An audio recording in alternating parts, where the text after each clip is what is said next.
Hello!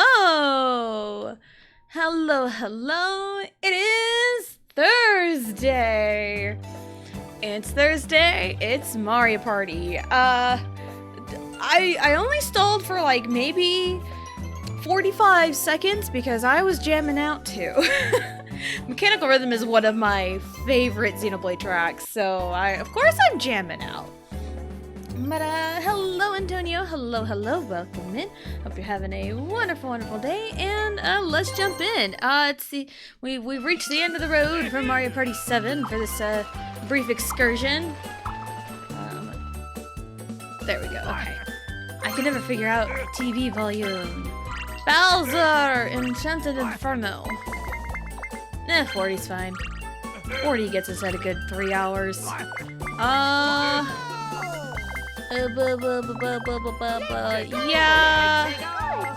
Yeah, I usually run the core Mario Party crew, which is Mario, Luigi, Peach, and Yoshi. That's usually like the standard first board or the standard last board. Really depends, because like with games introduced with Daisy, it does change a little bit, but sometimes you gotta run with the classic crew. Which I'm sure I've run the crew several times. Oh, I hate talking. Even though I yap so many times. Oh my god, I'm not last? Crazy. That is crazy. We have the shenanigans. Anywho, oop, hold on, let me...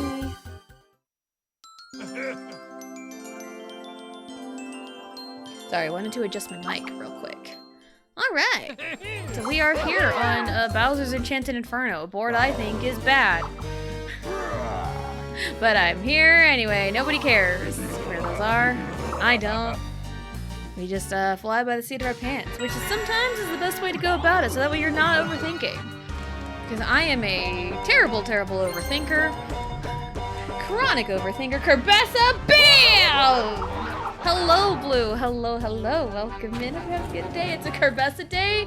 It sure is. You know, I was just thinking about that because whenever I get set up, I always go through all of my scene transitions, do a few costume changes here and there, just to kind of like warm it up. Because sometimes it's really slow on a first go, but then it gets better. It actually does what I want it to. And I also go through all the Kerbessas too, just to make sure all that works. And then sometimes when I turn off the Kerbessa layout and go back to the normal ones, sometimes the regular Kerbessa will pop up. And it popped up today, so I was like, you know what? Maybe today's a good day. Maybe today we'll have Kerbessa. And we did. Hello. I'm so excited. It's Kerbessa. It is Kerbessa. So cute. It's so cute. I'm glad I came up with the Kerbessa layout because it makes me so happy. I am Yoshi. I am green. I am Yoshi. Hear me. Wow.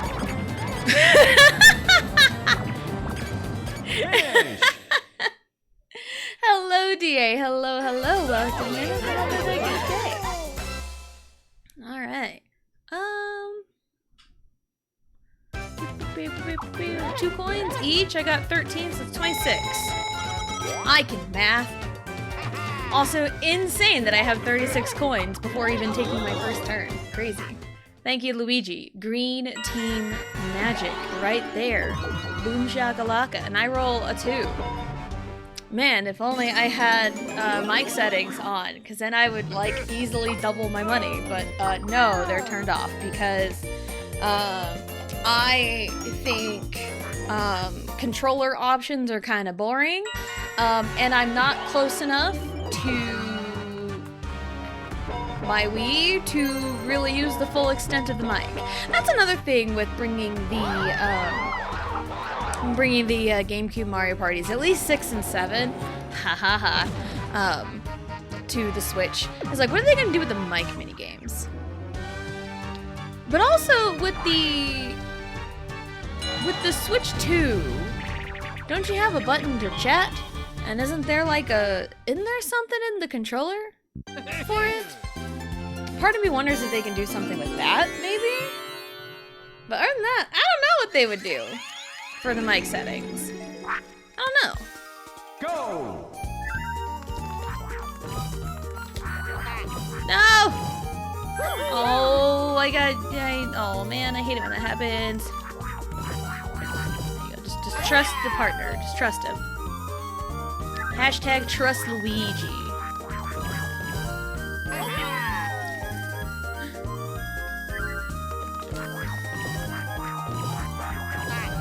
Trust Luigi. Hashtag trust Luigi.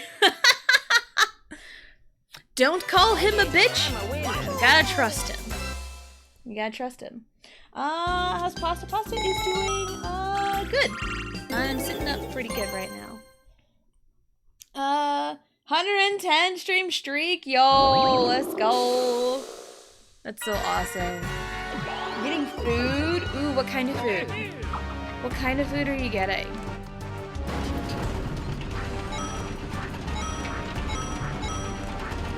I needed that drink.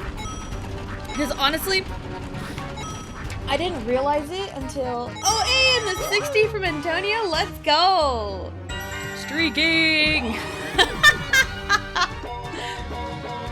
I'll admit, I didn't realize it till after stream yesterday. I didn't drink that much. I didn't drink too many liquids yesterday, and afterward I'm like, holy shit, I probably should have drank a little bit more. Oops. Stars over there. We need to go down this way to loop around to over here, and to loop around there. That's what we need to do, but why is everyone over there? What? Everyone's having a fucking powwow over there, and what am I doing here? Everyone's having a powwow over there, and I'm being the one left out. Like, what the heck? Why am I being left out? I hate being left out. I grew up feeling like that. I'd rather not have that in my adult life. Because, man, that in your childhood sucks, but being left out in your adulthood sucks worse. Honestly.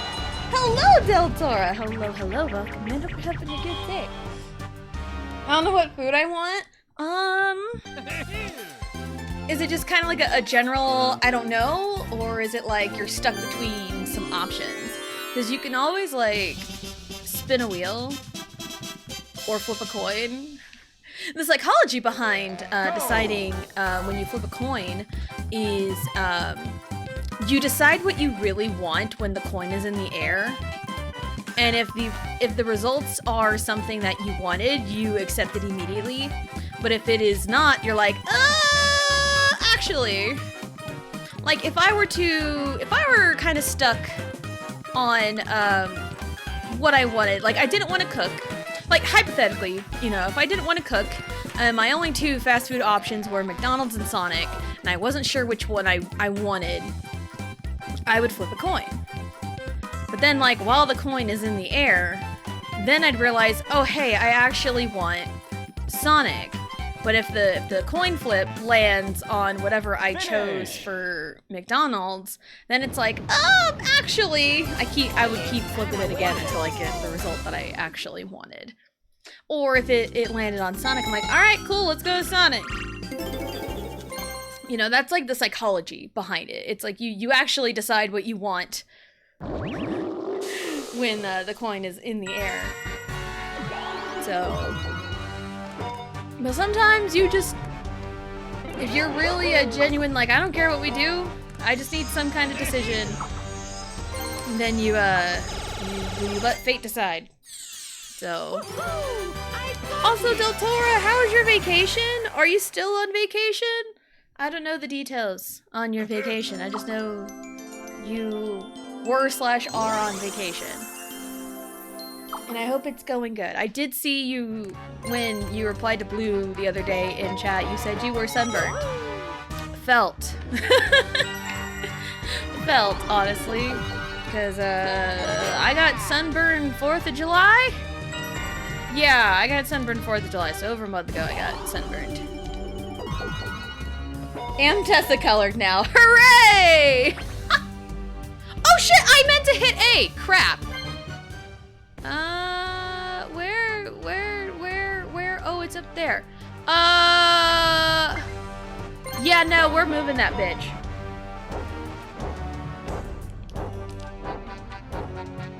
Goodbye. Oh, we just moved it a little bit further. We moved the goalpost like 2 spaces. Come on, bruh. But yeah, aloe vera is always good for sunburns. Well, it is not aloe vera. I have this lotion that I got from my husband's grandma. It's like a minty lotion. It's supposed to like kind of cool. It's good for like itching. So like if you have like bug bites, I usually put it on like bug bites. Or if I just have kind of an itchy dry patch somewhere, I'll put it on. And I did use it for my sunburn that I got 4th of July. So it was really nice. And my husband's grandma uses it a lot. And I think she always has bottles of it. So it's like, I have an extra one. Here you go. Just take it home with you. It's like, okay. Okay, I'll take it home. Wow! 50, 50, 50.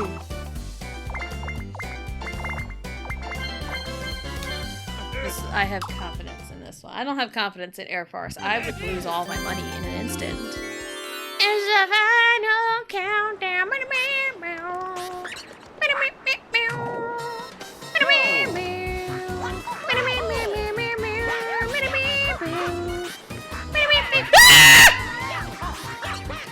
Finish.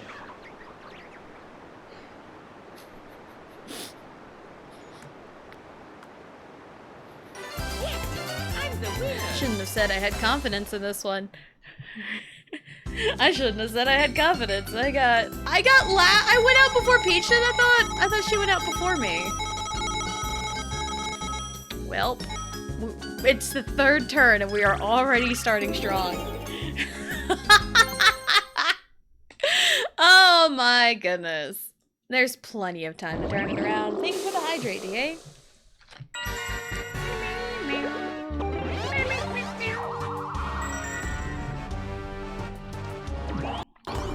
I see meme images all the time. That's a train. Love that. I've seen meme images of just different things in the tune of Final Countdown. It's little me, oh, little me, oh. And it gives me life. I don't need to check my pasta. I said I was fine. If you want me to check my pasta, redeem it. You're not getting it for free. Oh my god, why is he always in a stupid? Why is he always in a stupid? Well, Peach is right there. Peach doesn't have money. Where's Luigi in all of this? Where'd he go? He's over there. Everything's already turning to shit. I'm gonna go this way because I don't trust anything. Thank you for the posture check. Yeah, if you want me to check my pasta, redeem it. I have the redeem for a reason. My back did need cracked, so it did pop a little bit. I was like, I set up fine. So, yeah. Yeah, steal his money! Steal his finances! Financially ruin him for the rest of his life!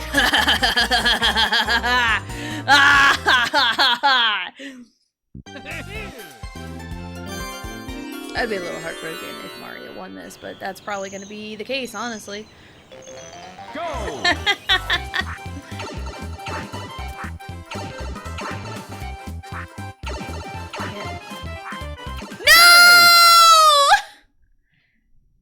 Come on, Mario! Why did the man shove the woman out of the way to win?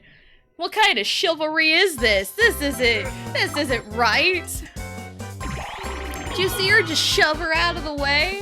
Did you see that? That's so rude. Mario is exhibiting dude bro behavior. This is such dude bro behavior coming out of Mario. It's insane. Mario the dude bro.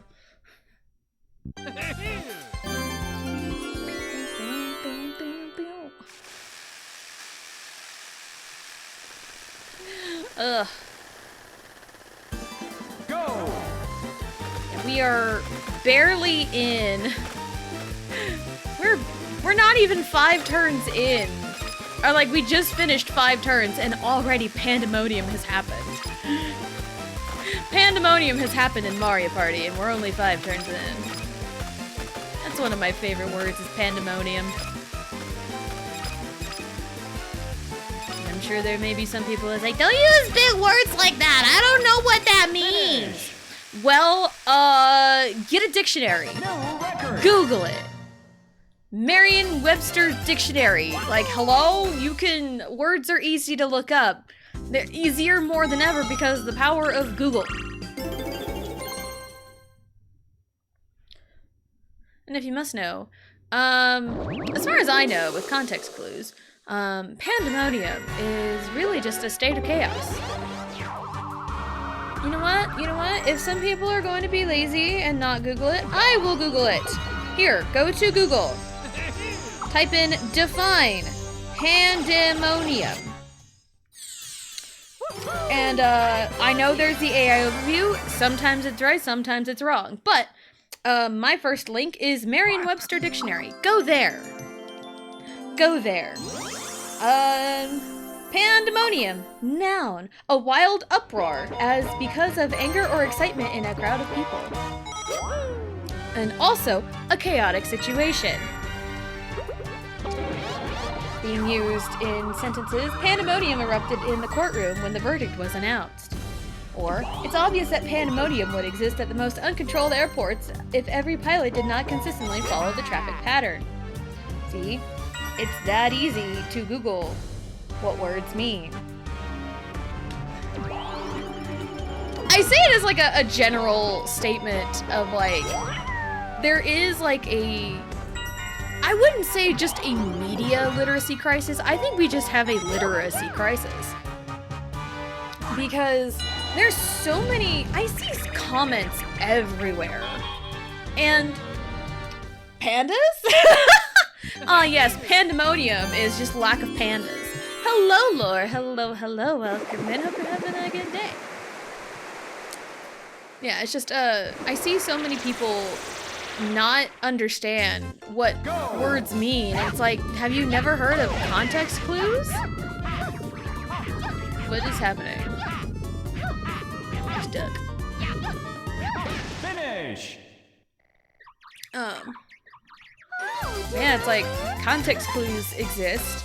I was taught to use context clues in like grade school. So like if you didn't know what a word meant, look at what's around it.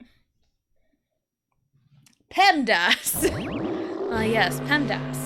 Please excuse my dear Aunt Sally. It's another thing that people lack in school because I see so many times. I see so much because it's like,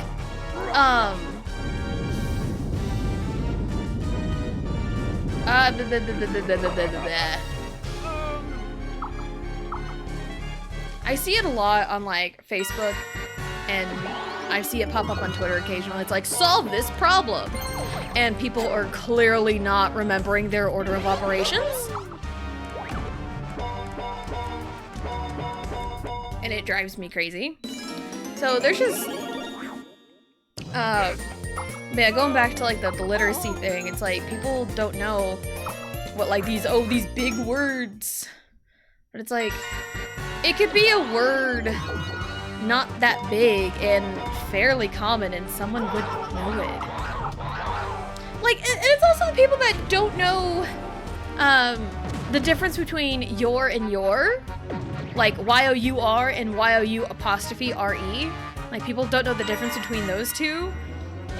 Or even there, and there. T-H-E-I-R, T-H-E-R-E, and T-H-Y''R-E. Like, people don't know the differences, and it's just so crazy. No, actually, because then No! Come on! I barely oh my fucking god.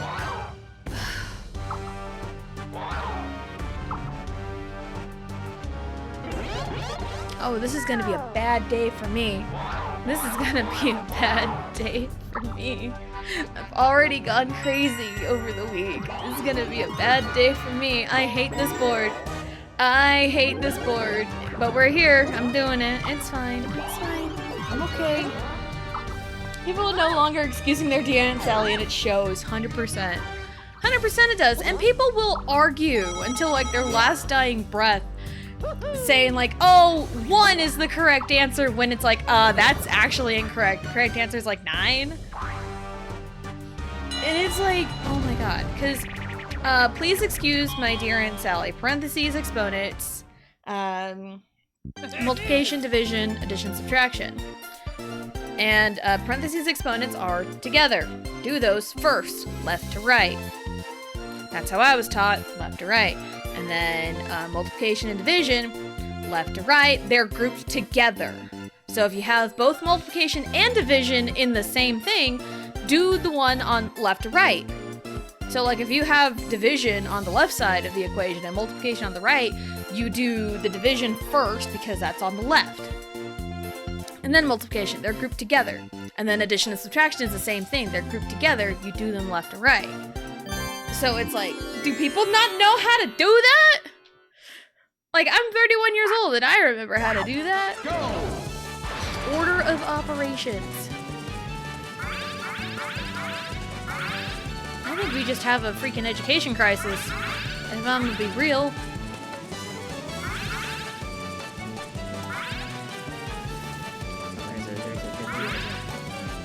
Finish! So many people also think they have to multiply before divide or add before subtract, and it's left to, yeah, I just said that, yeah.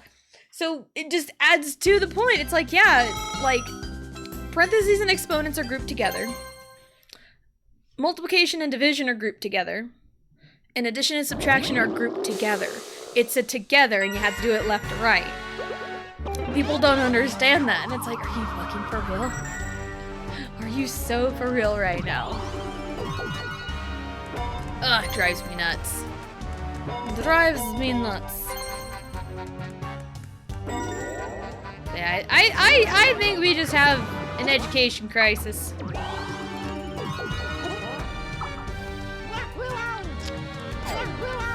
I see so many times of people not correctly using the right words, not correctly doing math problems. And it could be something as simple as like, oh hey, or even, okay, I think I've mentioned it before about when I pay in cash, sometimes in my head I like to count my change back and kind of guesstimate what I can get back.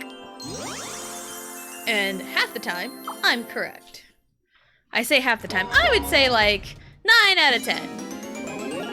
9 times out of 10, I'm correct.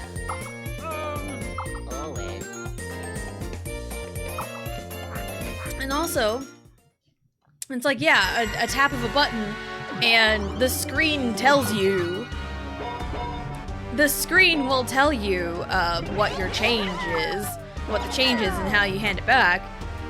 But also it's like, back in the day, you didn't have that. You had to do it all in your head. Like, okay, say that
Sorry about that. Had to go be a mom.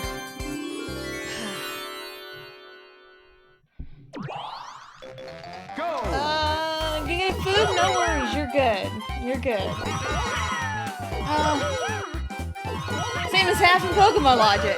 If it's not 100% accurate, it's 50% accurate. That's prime Pokemon logic. But yeah, I see so many people all over the internet just not know how to do basic stuff.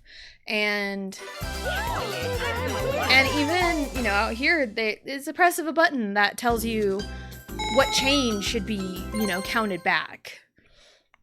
Like, if I'm paying with something that's like, that's like $14.32.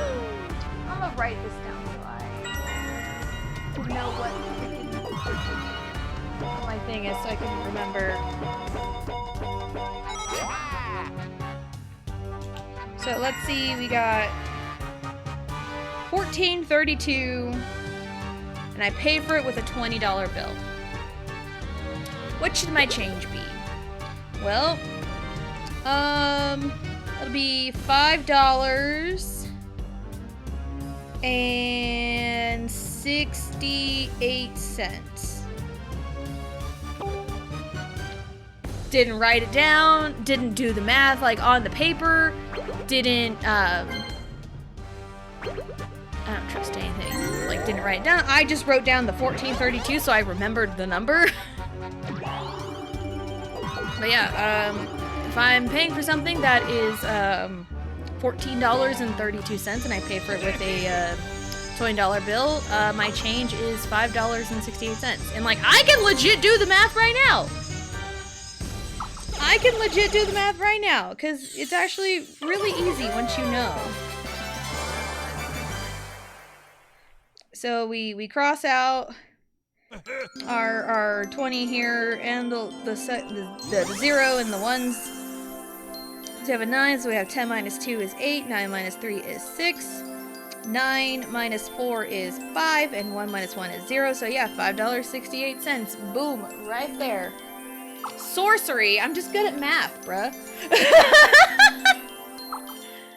I'm just good at math.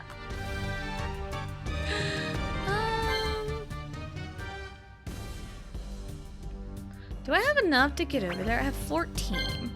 1, 2, 3, 4, 5, 6, 7, 8, 9, 10, 11, 12, 13, 14. I'll land on the DK though.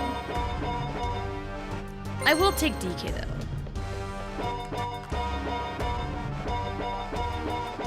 Do it.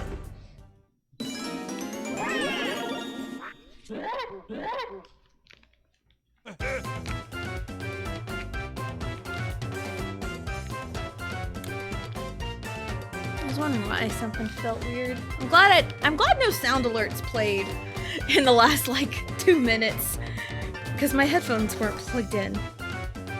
Because when I had to go be a mom, I kind of ripped my headphones off to take care of the issue. I learned in grade school about the human calculator guy and how he does addition and subtraction left to right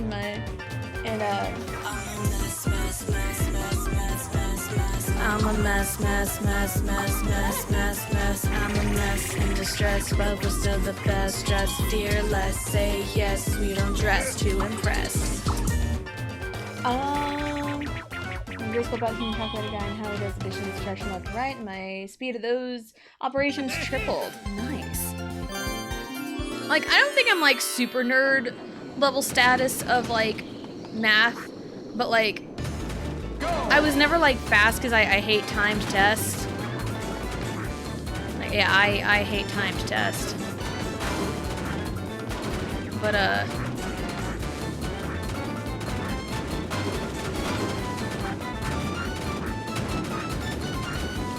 ta-da! I get a star! Hooray!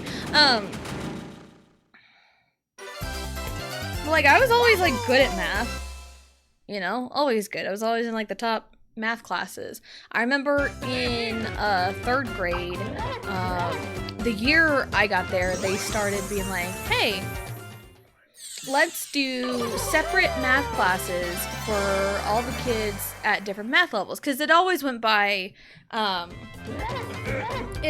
think before it just went by like whatever teacher you had in 3rd grade. But then, like, at that point, they're like, okay, let's start, you know, swapping teachers for math in particular. So that way, you know, all the kids can be at the level that they need. So I got put in, like, the 2nd highest class. And I was doing too good. And they moved me to the highest class. And from then on, I've always been, you know, pretty high-level math. And I also know in, Go! out of my way. Like high school, because I was always like above where like the curriculum or whatever was supposed to be, and they also changed it in the middle of high school. So used to you had to take Algebra 2 before geometry. But now,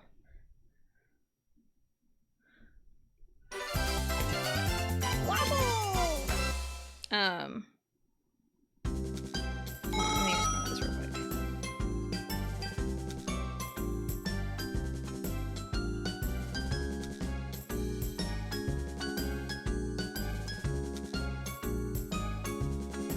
Sorry, I needed to respond to a message. Hello, Roxas. Hello, welcome in. Hope you're having a good day. Taking a time test right now? Well, good luck with that.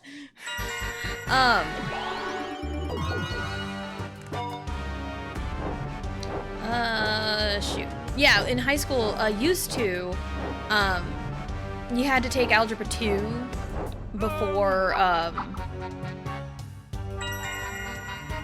geometry, and I think my sophomore year, they had changed it to where you had to take geometry before Algebra 2. They like, essentially flip-flopped geometry and Algebra 2 in the order you took them in. And I was, in a class with a bunch of juniors that year. And I was a sophomore. Because, well, throughout math, I was always really good at math, always in like the highest like level. And then middle school rolls around, I was in pre-algebra, my 7th grade year. But the math teacher, the 7th grade math teacher, was awful. He was a jerk and also a creep. So that didn't really help. So I struggled a lot in pre-algebra, and a lot of it was the teacher itself. The teacher himself. Again, he was kind of a creep. Because I heard stories about him, and it was not great. And the next year, because I didn't do very well in pre-algebra, they're like, you have to take it again. My mom fought for me, saying that, like, she is way too smart to be taking pre-algebra again. There is absolutely no way she should be taking this again. And she fought hardcore for me. And so, and it was the day we got our schedules, like enrollment, we got our schedules in, and we saw that, and my mom about threw a fit, saying there's no way Tessa should be taking pre-algebra again. And she fought with the secretaries and everyone, and they're like, okay, we'll change her schedule. And they said, before we left, they said if Tessa's struggling in Algebra 1, then we'll move her back down to pre-algebra. I didn't struggle at all. I'm pretty sure I got A's all for 9 weeks of Algebra 1. So that's proof that it was the teacher and not me. So, but they were just so smug about it.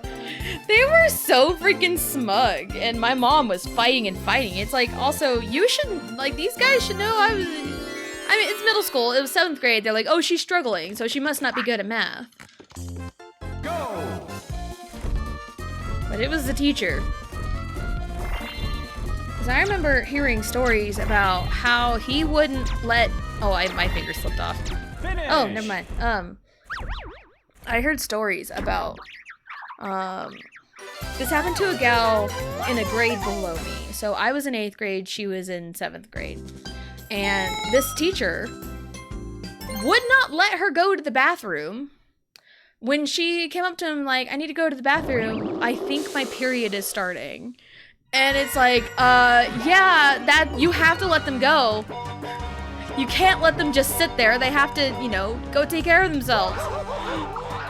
And he would not let her go. He'd be fighting her on it. And it's like, dude, you can't do that. Ugh, it was a pain in the ass, really. But yeah, a few years later, he did get... I don't know if he was like fired or he just left. I wasn't sure what exactly happened. But yeah, he was a creep for sure. So yeah. But the 8th grade math teacher at the time, he was real nice, real chill. Loved his class. There was only like 9 kids in my class. So yeah. I love the smaller classes, you know, because it's a lot quieter. It's more chill. And it's you know, just real laid back, and I love the laid back environment.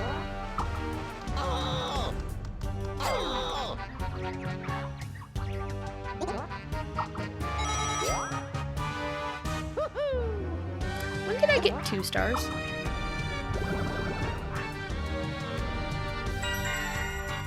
When did I get 2? I knew I had the 1. When did I get 2? I'm not sure. It's fine. Yes, I'm not gonna hit B by accident this time. Yes. It's worth it. Did you get fired for that? I mean, this was back in 2007 and 2008. So, I don't know. I don't think he's still teaching anymore. Dang it, I made a mistake. I didn't realize. I didn't realize. Shoot. Oh, fuck. I didn't realize, or else I wouldn't have bought that. It's fine. Send me to the bottom island.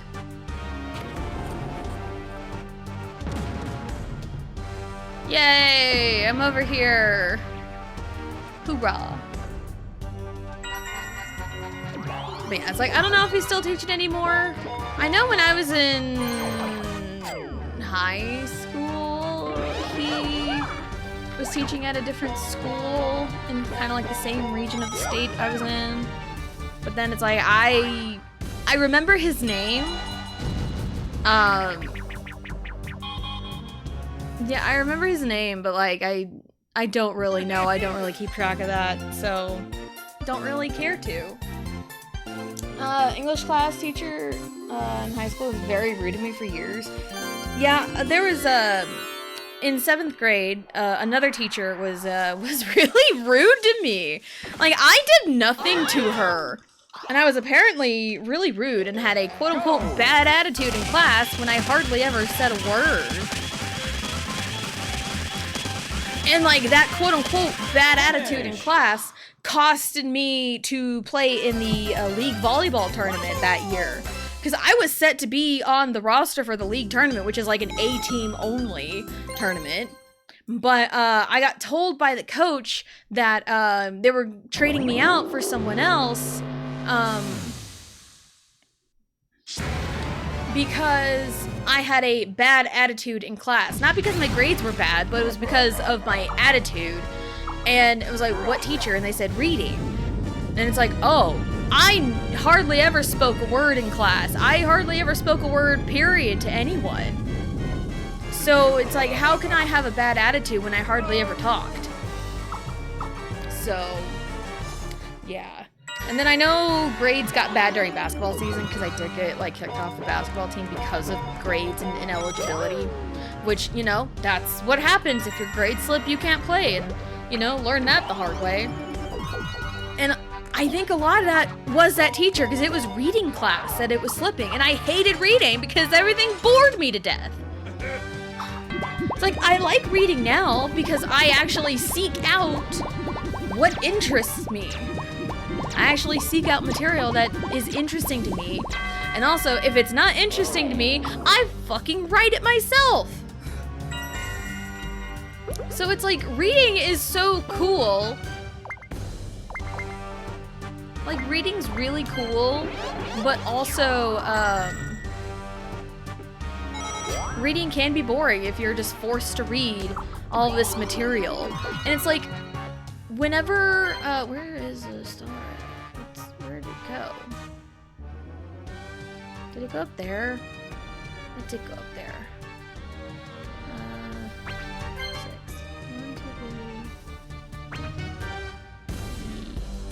3. Not touching the joystick.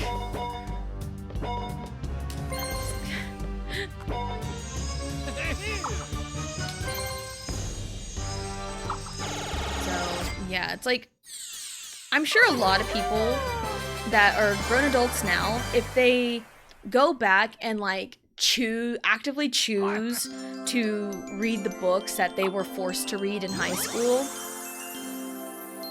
and actually go at their own pace and take it all in, they would enjoy that material way more than being forced to read it. And that was my biggest problem. And I'd always had a problem with being forced to read things starting from 4th grade, because that was when, you know, my interest in reading went down. Because in 2nd grade, I got a whole bunch of those Pizza Hut Book It coupons. I got a whole bunch of those when I was in 2nd grade, and I loved to read. I loved reading. But by 4th grade, I was slowly beginning to lose interest in it because it was just so boring to me and I didn't pay attention because I didn't care. You were hard pressed to make me care about reading in school. So it got a little better in high school because, well, it really got a little better in 8th grade because there was no dedicated reading class. There was no dedicated reading class in 8th grade. They combined reading and English. So, but yeah, in 7th grade, we had a separate reading class and a separate English class.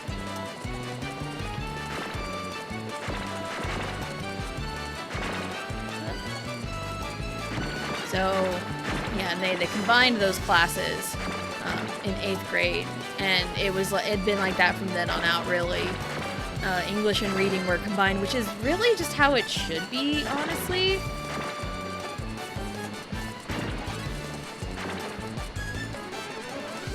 Where am I going?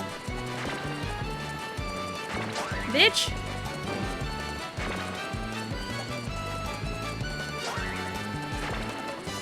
She's ahead of me. Oh my god, she's ahead of me. She stole... Finish! I usually win that one. I didn't win that time.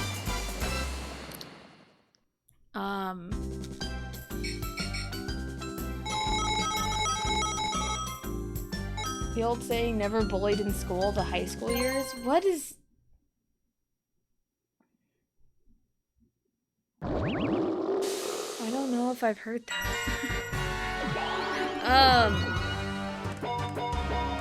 But yeah, I think it's just much better to have English and reading just combined into one class. It was really nice.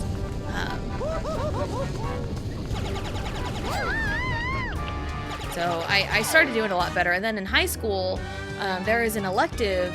It's kind of like I think they called it advanced reading. I don't really know if it was like advanced or not, but it was taught by the librarian. And it was just really essentially a block of time where you can just read, pick out a book from the library, read it to your heart's content. Had to do like a report on it, but it's really just whenever you finish the book. So it's like you can read at your own pace, find whatever you like, read it, do a report on it, and you're good. So yeah, I really liked that class. I think I did it junior and senior year. But it just goes to show that, like, reading itself isn't the problem. It's being forced to read something I don't want to read. That was the problem. Because, like, I've read so much stuff, and it's like, I've read stuff, I've written stuff, you know, and it's like, reading is so fun when you find something of your interest. So, I'm back! Greetings, back! Gion got up early, he's on his way home. That's awesome, because my husband will also be home in about 20 to 15 minutes, so probably by the time I go on break, which, given that information, break might be a slightly longer break, just off of the basis I will leave and go get to my husband, because I don't want him, walking. I don't know if it's supposed to be, like, hot today. And then they played Pal World. Go! Was that last night, or the night before? Because I'd be kind of... In my own evening activity, sometimes I will work over on Discord, and I will see a bunch of people into Discord.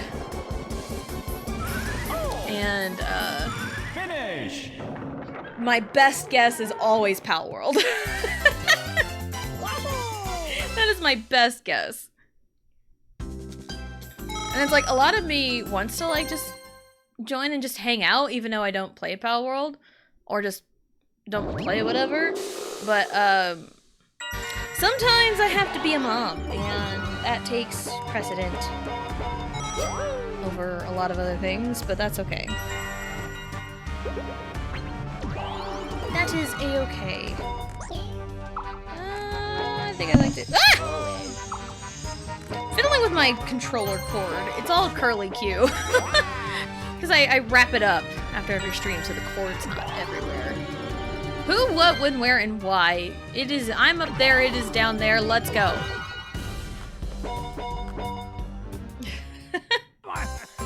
So, tomorrow, because I can.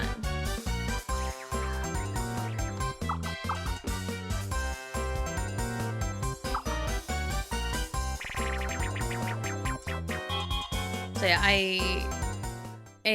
the college I went to, the test placements, even though I would always be like way smarter than tests would, you know, perceive me to be.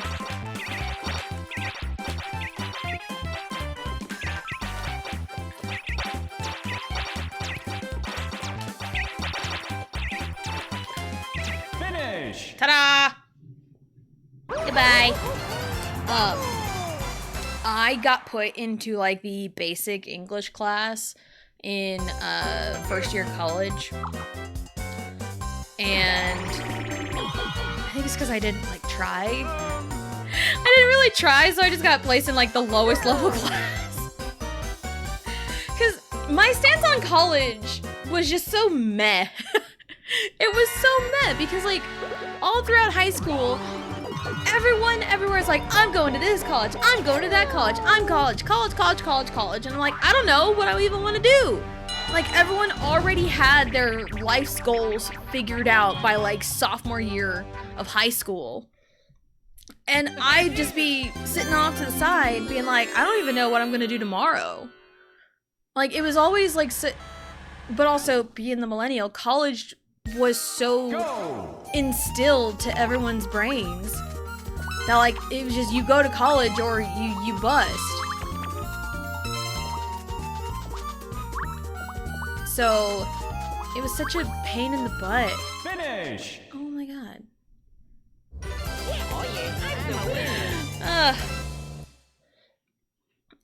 Man, it's like with the college or bust mentality, I just wasn't sure, and there were so many things that I would have loved to do, but they were like really huge ambitions that, you know, I was going to go nowhere. There's like no money to fund anything, no support from anyone to really try to follow those dreams, you know. So it's like that's just gonna be on the back burner, and I knew my actual level of skill was not that good in comparison to like these other things. Like my mom tried to get me on to a nationally ranked dance team, but like their specialty is all like super high technical,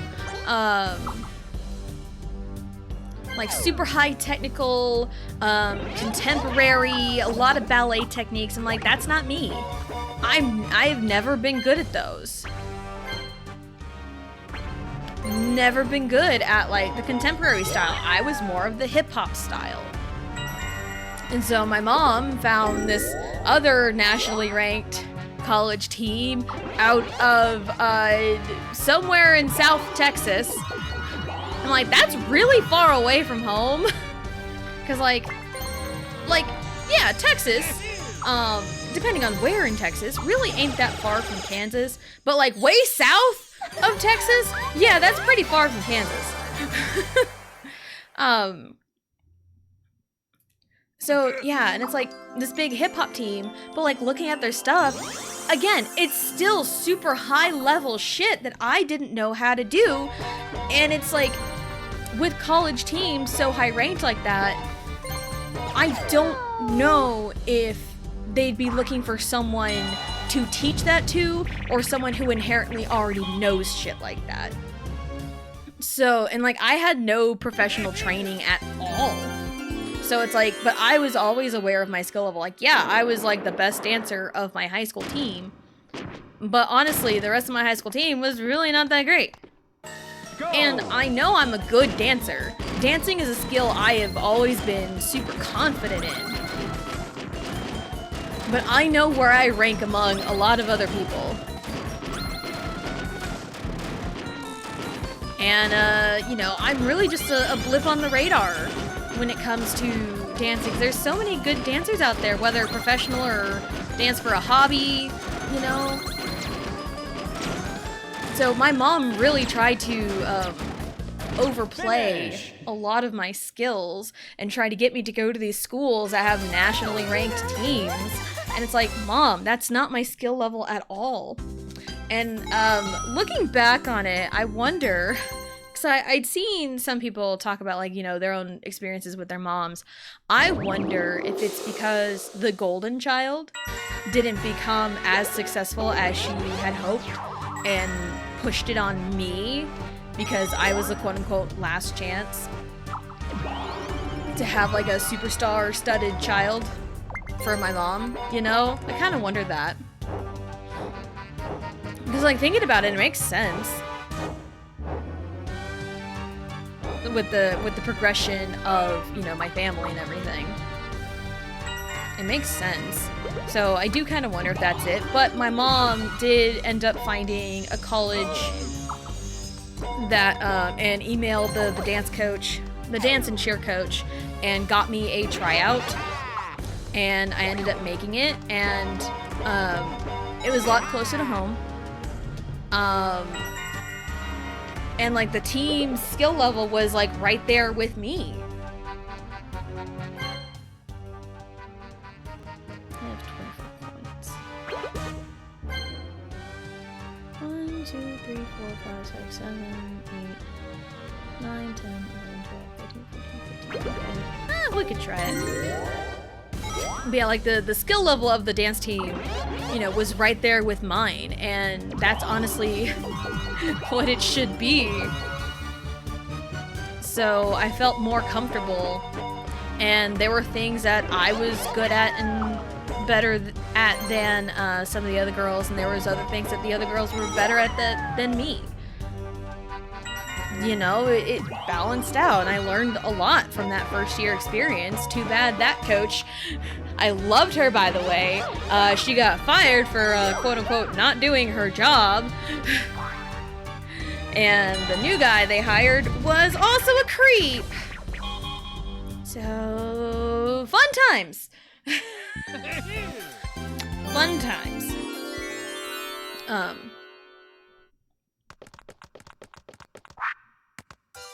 Go!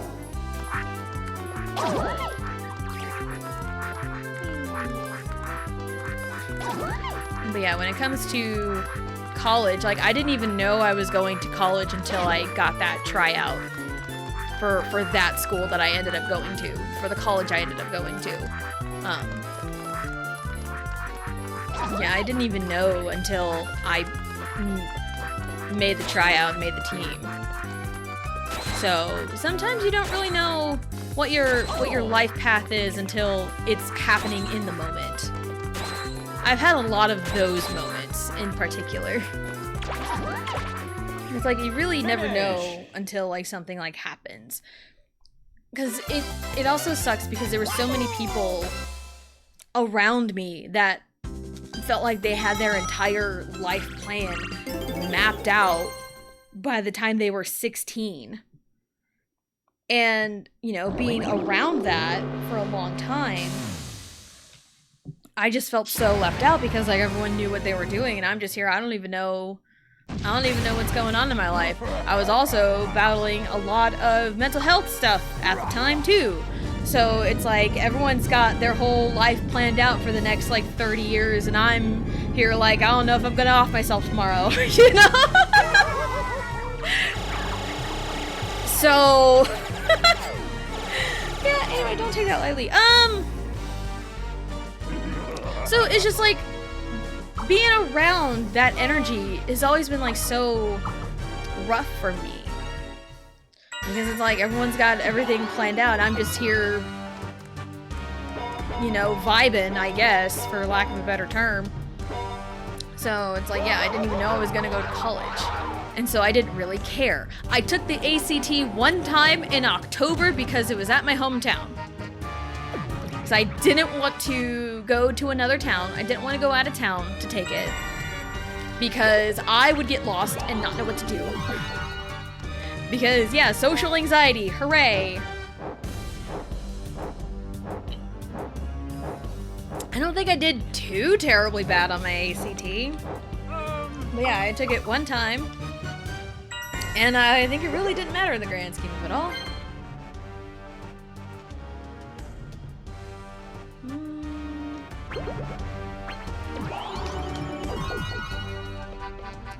Oh, I'm one short. Dang it. That's fine. So yeah, when I got to the college, had to do some testing to know like where I placed in some of the classes I had to take. And ended up in like the lowest level English class, and I was in like intermediate algebra or something. And it was a class I had to take to get to college algebra, because I took college algebra second semester, my first year, so I already have that credit. But yeah, with like the basic and intermediate stuff, they don't count towards your credits. But you have to take them if you're at that level. So yeah, but even the English teacher that I had, she was like she was so good, and she loved me. She became my advisor later that year, I believe. What? I hit R, bruh.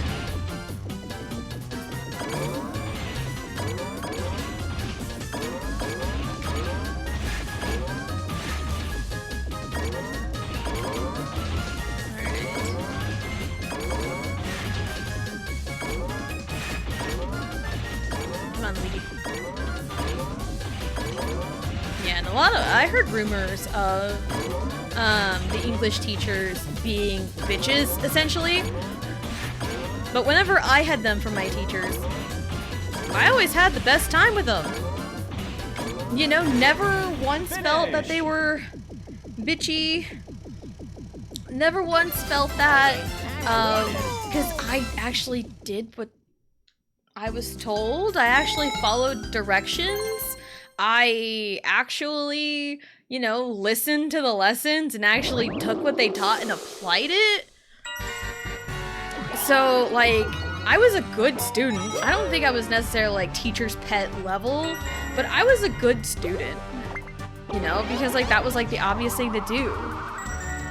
So, I do remember we were working on different types of, like, writing passages, like,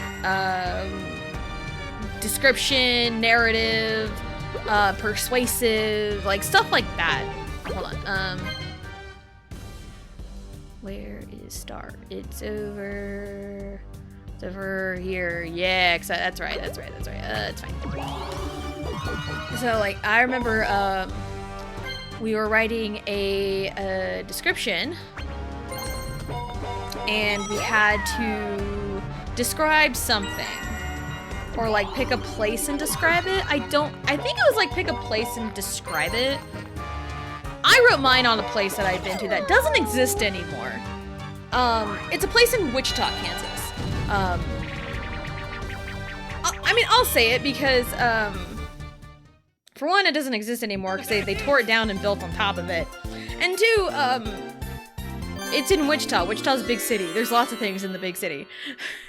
I say the big city as, like, Wichita is the biggest city in Kansas. Go!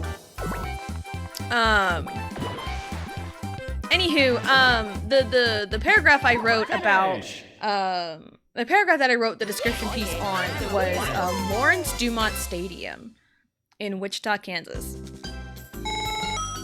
And, sadly, it doesn't exist anymore, and it makes me really sad. And I say it doesn't exist because, yeah, they tore it down, they built a new baseball stadium on top of it, and, yeah, you know, it's still a ball field, you know, I'm sure, like, the culture's still there, but man, it was so fun. Because, I've been to, many a baseball game, up there, and, like, it's always been so fun, and I, you know, wrote my description on it, and it was so good that the teacher asked me personally, hey, can I keep a copy of this and use it as an example for future classes? And I'm like, yes you can. It's like, stuff like that makes you feel so good. You know, when the teacher's like, hey, your work is really good. Can I use it as an example of good work? You want that example. You don't want to be the bad example. Because the same teacher also had kept some really bad examples of other pieces. I want to say, I had her again when I took English 1. And this is why one of my 8-ball responses is defiantly instead of definitely. One of the examples that she had brought up, it's like kind of going back to like description pieces. And it was this bro was going on about like a pair of shoes, and it's like they were, I think the phrase was supposed to be, yeah, they were definitely shoes, but it was written out as defiantly. And so the English lesson was like, yeah, and some guy's just writing about defiant shoes. So defiant shoes has always stuck with me. So yeah, I would rather be the good example than the bad example. What's up, this is my old high school teacher. Old high school got roasted. Oh, I love that. I don't even know if any of the, I think there may be 1 or 2 teachers that were there when I was in school that are still there. Would have ridden that high forever. I know. I miss that place too. But also, it was a place that I wanted to write about. So, and it was a place that I really loved. That's the end panel.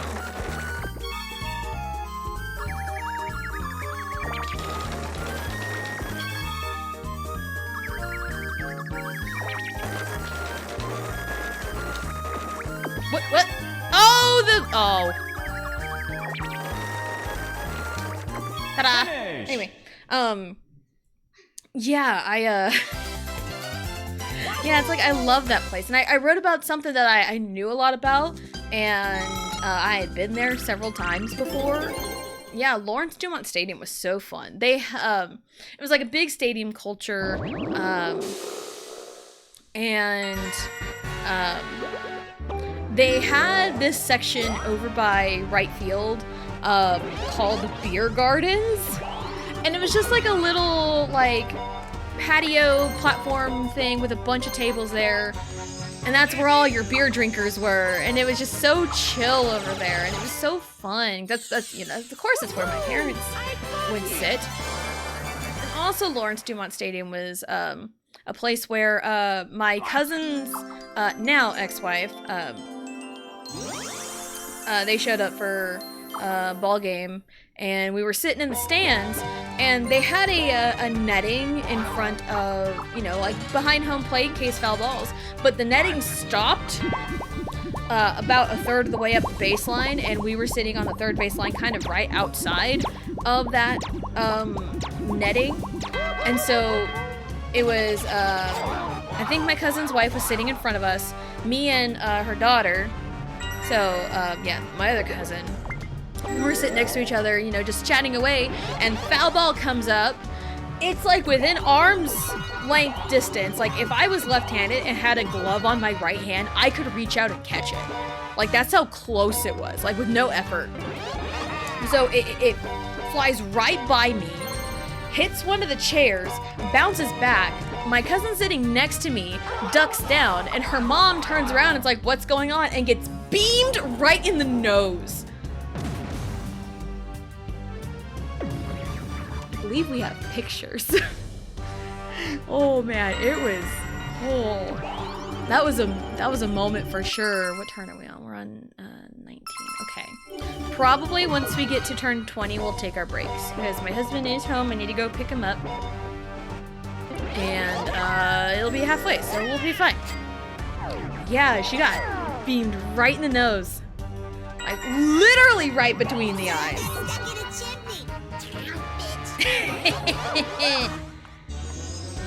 Man, like there's blood everywhere. I'm sure she vomited a couple times because of the pain, normal response to pain. Like medical staff had to come out and take her away. Oh man, it was crazy. I think she had to get like a couple stitches, and I think she ended up with a couple black eyes. I don't remember what year it was, but I do remember that moment. It was crazy. It was so crazy. So, yeah, and I had lots of fun memories. I believe that is a stadium where I have my 2 foul balls signed by my brother. Yeah. Because he's my brother, and I loved him. I still love him. He's my brother. But yeah, that they're encased because, you know, it's just family memories. And it was also like just in case he became famous. Finish. Yeah, gotta get that autograph in just in case he becomes famous.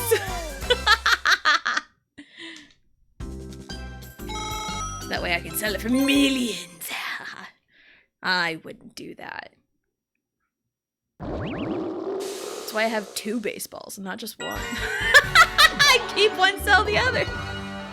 No, for real. They're one of my favorite possessions that I've got.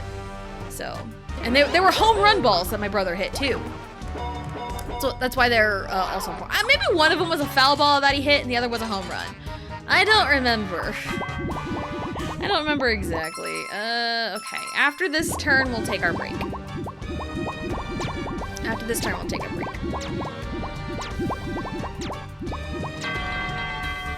So, yeah. And also, like, if you are writing a description piece, you kind of have to know a little bit about what you're writing.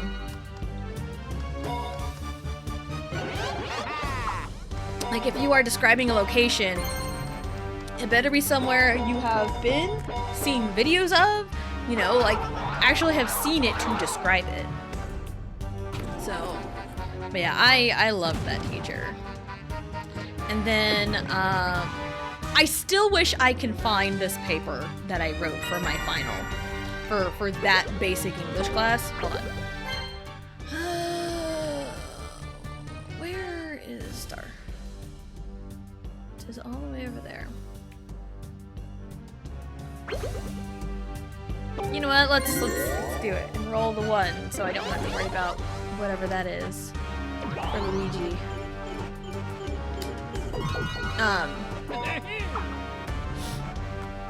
Yeah, our final was for a narrative piece. And I wrote mine on the quote-unquote, like, birth of the Tessa Jane master plan.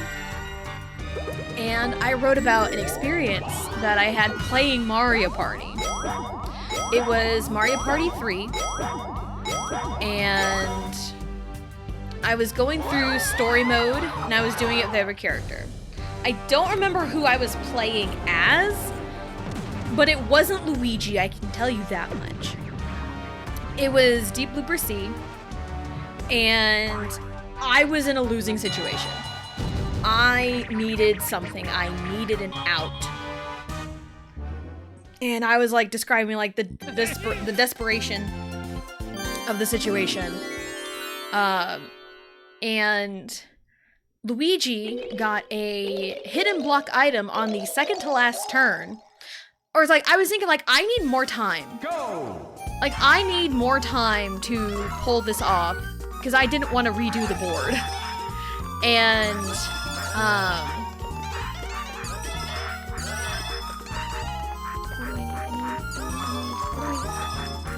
come on. Finish! I needed more time. And then the second to last turn, Luigi gets a hidden block Wacky Watch. Yeah, remember, this is Mario Party 3. So, Wacky Watch makes it so you can warp to the last 5 turns no matter where in the board you are. So if you use it early, you jump forward in time, but if you use it on like the last turn, you go back to the last 5 turns. So it's like him getting the Wacky Watch and knowing the computers always use it on the last turn, that gave me the out that I needed to give me more time and pull off my strategy. I wish I can find that paper. I feel like I have it somewhere. I just have no clue where it is. I have no idea where this paper is. And if I can find it, I will 100% read it to you guys. Like, I wish I can find it. So, but yeah, we're gonna take our break. We're going to get up, stretch, go to the bathroom, grab a snack, do whatever it is need to do, and we'll be right back.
Alright, here we are. Back.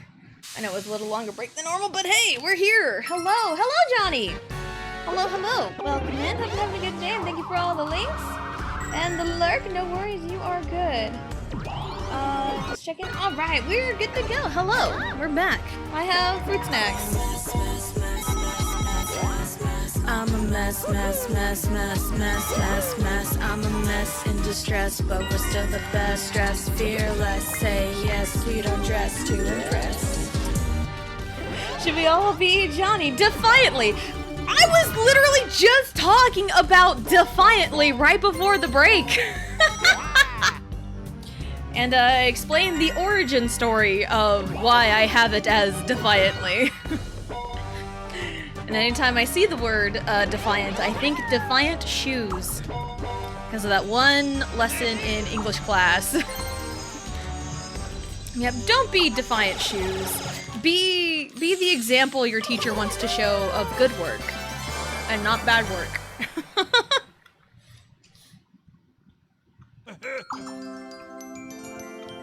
Our star is all the way down there. Okay. Fine by me. 1, 2, 3, 4. Is that a spear guy? I think that was a spear guy. Well, let's check it. Yeah, because I think like someone else landed on that once before. 5! That's okay. I'll pay Luigi 5 coins, it's fine.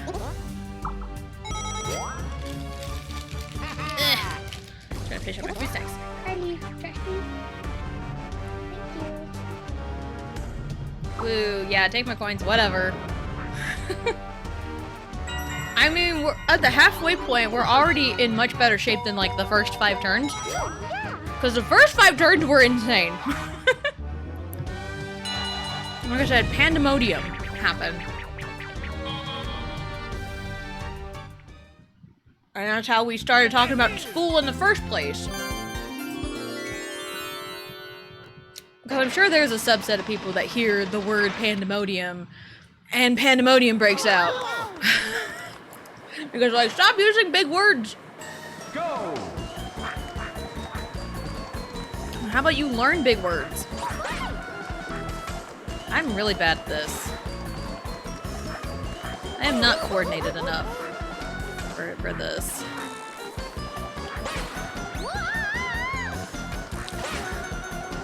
I am, Finish! I say I'm not coordinated enough and I do it perfectly fine. Reverse psychology works every time. Or does it? I don't know. But I have also seen, there's this guy on TikTok I have seen where he like points to a word like, do you know, or like, do you know what this is? And he'll show like the ampersand, you know, the and, the sign for and or whatever. And he's like, if you said this is and or like the symbol is the and symbol, then the education system has failed you. It is the ampersand sign. Like, yes, it is. But it's like, there was a comment I saw, it's like, its government name is ampersand, but we all know it as the and symbol. But it's like, it's stuff like that where it's like, it's just basic knowledge for me, and then to like someone else who refuses to learn, then, because like, the problem is with those people who like refuse to learn, they expect everyone else to cater to them and to like dumb it down for them instead of they get smarter and actually learn what these words mean and what they do and everything. I think that's like the biggest problem with that, is they expect everything to be dumbed down for them, and nope, that's not how the world works. If you are left behind, you're left behind. Where? It down there.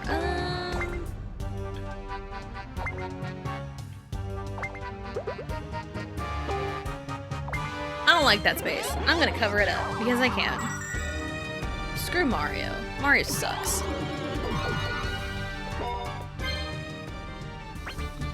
That way! Yay. So, yeah, and there's also like lots of words that I have like learned from like the strangest places. I mentioned the other day that the word troubadour. My husband learned it from a George Strait song. Yeah, and then I think shortly after I said that, I first learned the word paradigm in a BAP song.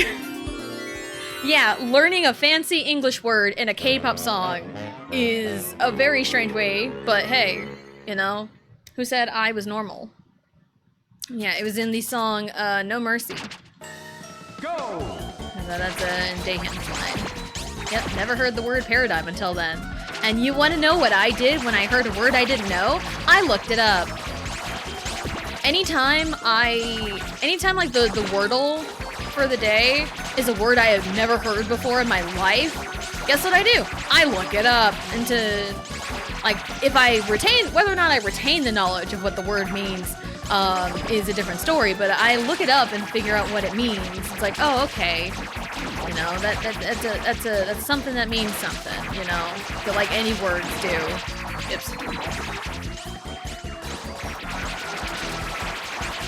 So, Finish! yeah, but it's like if I find a word I don't know, I look it up. It's really easy to Google, like just Google the word or like define word, and like the AI overview can either be right or wrong, but then usually when you type in like define whatever word, the Merriam-Webster dictionary link to that page should be right there. And if you don't trust the AI overview, go there. And that's where you'll find a good definition with some examples. And plus, just pandemonium's a fun word anyway. Because I even recently used it in whatever TikTok I uploaded on Tuesday? I think it was Tuesday when that got uploaded. The very strange game of Keep Away where it went like the whole freaking time. Because that was a crazy moment that I go back and laugh at, because it's like, how is this minigame that should be over in like 2 seconds just go the entire time? It was pretty fun. Because it was just normal chats about, I think we're talking about like birthdays and stuff. And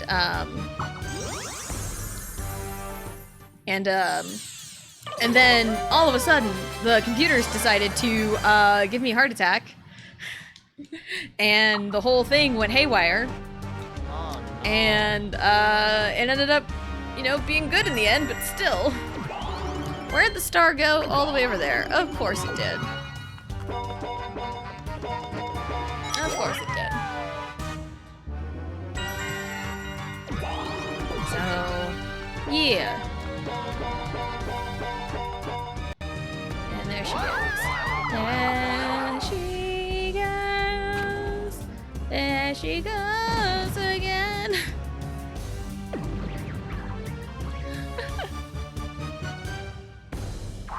So yeah, I used the word pandemonium in that TikTok. So it's one of those, I get in like weird droughts about posting on my TikTok page.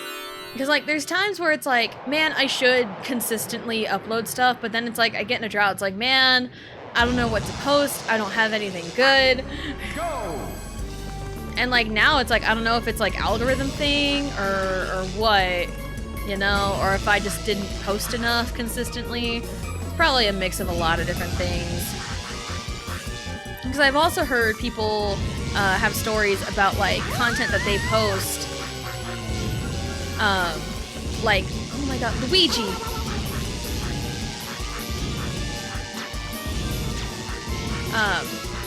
About like the Mario, you bitch. You really tried it. About oh my god, my brain. Like content that you spent a lot of time and effort on editing, making sure like the visual gags hit, making sure the captions are perfect and everything. You know, you spend so much time on it. and then you upload it because like you spent so much time and effort on it, you want to get those rewards back. Well, the ones you spend time and effort on, are the ones that just get lost in the abyss, don't get any views, and then you're like, let me just throw up a little bloop, not even without a care in the world, just throw the bloop into the algorithm, and that's what grabs it. It's like, this is crazy, the little like slop post or whatever, this really dumb humor, low effort TikTok I post gains, you know, thousands of views. And it's just one of those, like, I think overall in terms of content consumption is that people are tired of the overproduction of it. And I get it, you know, people want more real things, you know, more grounded and relatable things. So that's kind of like the general population, that's kind of the content that they want to consume, because people are so tired of like these celebrities trying to act relatable when they're not, or, you know, people like overproducing and just trying to sell you things. People are tired. The quote-unquote influencer culture is dying. I think it's honestly been dead for a while, if I'm gonna be so real. Posting content about Mario, posting about Luigi, you bitch. Go! Hey, listen. Listen, there's many things happening right now. I'm getting punched in the nose. Can I not get punched in the nose? No! No! Aw. Finish! Damn. Oh yeah, I'm a winner. Man, my eyes have been hurting lately. I don't know why. Man, maybe lack of sleep. I don't know. I feel like I'm getting enough sleep. I feel like I'm getting good quality sleep. But man, one of my eyes just hurts. Sometimes I feel like there's something just perpetually stuck in my eye. And it's like the rudest feeling.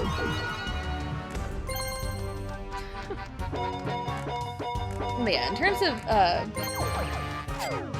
Mari's making hate videos about Luigi. Oh, that trend about like, oh, the Netflix documentary, I can see, Mario doing that. Let me tell you about how my brother is the actual sociopath. Has anyone else seen that game theory from years and years ago about how Mario is a sociopath? I used that game theory in a psychology PowerPoint presentation for my final. Because like our final project was to find a mental illness out of the DSM-5, and we were to do a PowerPoint presentation on it.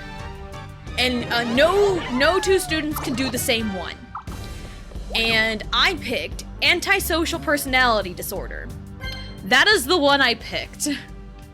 Where did it go? It's down there. Okay, we'll go that way. Don't touch it. Go. So I picked antisocial personality disorder because it was something I had heard in the ether because of that game theory. And so it's like, okay, then we'll do some deep dives and do some research on it. And I think I got like a B or a C on it, or like I think the presentation overall I got a B. And it did I did have a funny typo come out of it, but it's in relation to Vegeto's real name. Because I had a mistype of, when I was working on the PowerPoint presentation, I had a mistype of substance abuse turned into his real name abuse, and it was really funny to me at the time.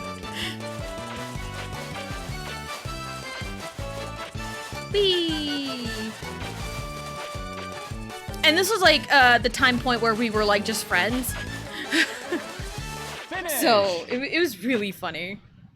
But yeah, I did my presentation on antisocial personality disorder. And of course, I threw in Mario Jumpman Mario and like some of the stuff. And it's like, people know Mario, people know this game, you know, the game theory, you know, kind of pull the information from there about the disorder as well. So it's like, it's really good information on it. So, and yeah, there's other names. Ted Bundy is one that comes to mind with it. And if I remember, antisocial personality disorder really is like your textbook sociopath. They just don't really have a care for other people's feelings or lacks empathy hardcore. And like one of the biggest signs of it is to watch for like children are abusive towards animals. And they find great pleasure harming animals. That is a major red flag to get them checked. Or to like keep an eye on it until they officially get diagnosed when they're like 18 or older. I don't think you can officially diagnose it until they're like adults. But like it's like one of those like red flags to watch out for.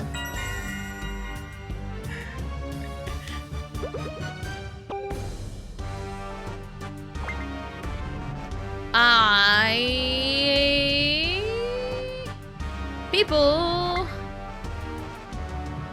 Hold on. Oh, I can't? Oh, okay. Yeah. Let's go there.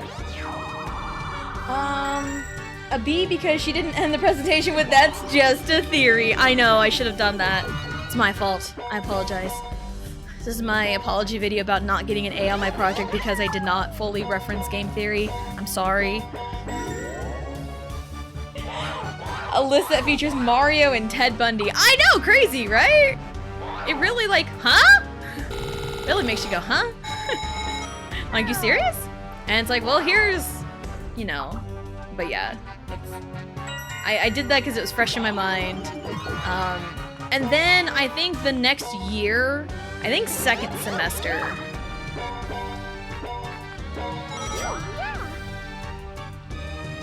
No, I had it a full year, I think. No? Second semester? Or maybe it was first semester. No, it was second semester, because I remember driving to that class. I took an abnormal psychology class. Learning about a lot of like the common illnesses, like, you know, depression, anxiety, OCD, bipolar, you know, learning about, you know, manic depressive disorder, whatever it is. You know, I've learned about all of that. I think I still have my notes from that class. I'm pretty sure I still have my notes. It's in like a green binder, I think. Finish! So, but yeah, I think I got an A in that class. Teacher was cool. And I also remember being, yeah, it was second semester. I'm pretty sure, or maybe it was a full year. I don't remember. Yeah, it had to have been second semester because I was pregnant. I was pregnant during that class. So, yeah. But yeah, because general psychology is required for an associate's degree because I went to a community college.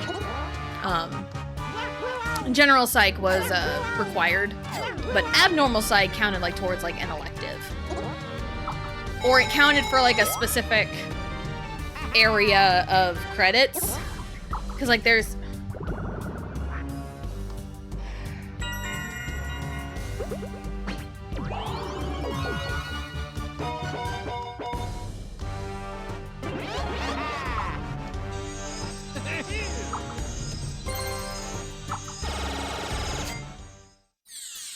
Oh yeah, Luigi like it dead.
Sorry about that. Mom things again. Because, yes, that happened twice. Anyway, yeah, let's go that way. What was I talking about? Oh, yeah, like abnormal psychology and the specific credits for college. I don't remember if abnormal psychology counted towards something or if it was just an elective. I don't remember. But also, I took a human sexuality class my first semester of college. And I think it counted towards, like, humanities. Maybe that's what the abnormal psych counted towards. I don't remember. But yeah, I did take a human sexuality class. It was actually very informative. And I learned a lot more there than from my parents.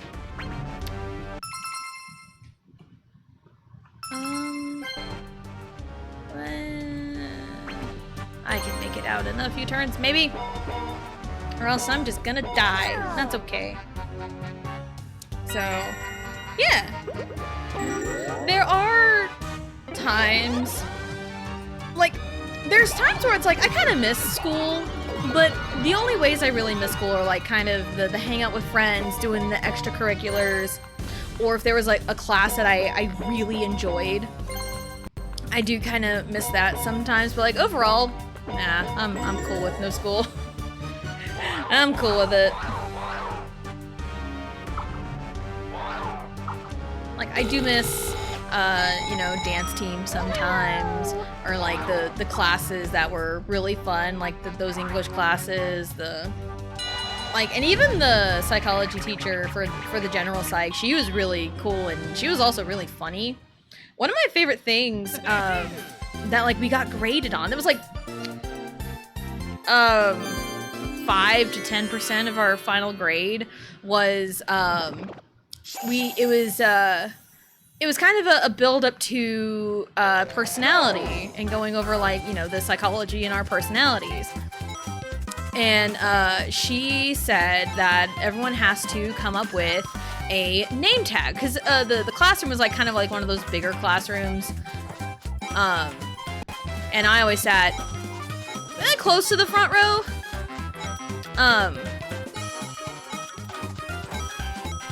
It was like we had to come up with a name tag, but we had to personalize it according to our own personality. Finish! And I thought, that's really fun.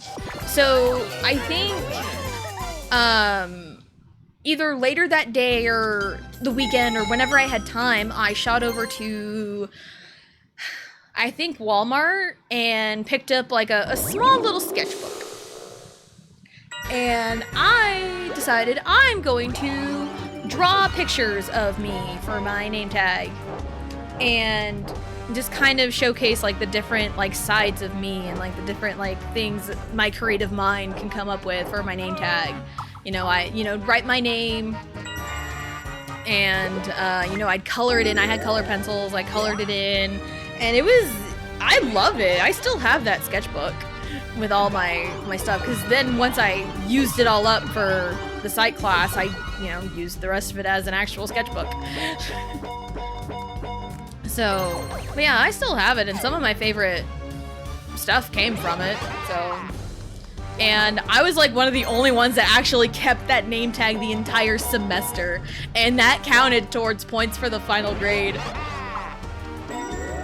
And I think we didn't like discuss personality until about like midway through. And then like what kind of one by one we would like describe our name tag and how it like pertains to us. So I thought that was really cool. So yeah, that was one of my favorite classes. Mr. Yeah.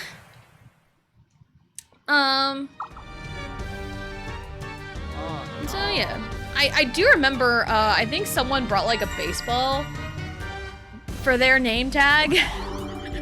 I think they were a ball player. I think they were on the baseball team.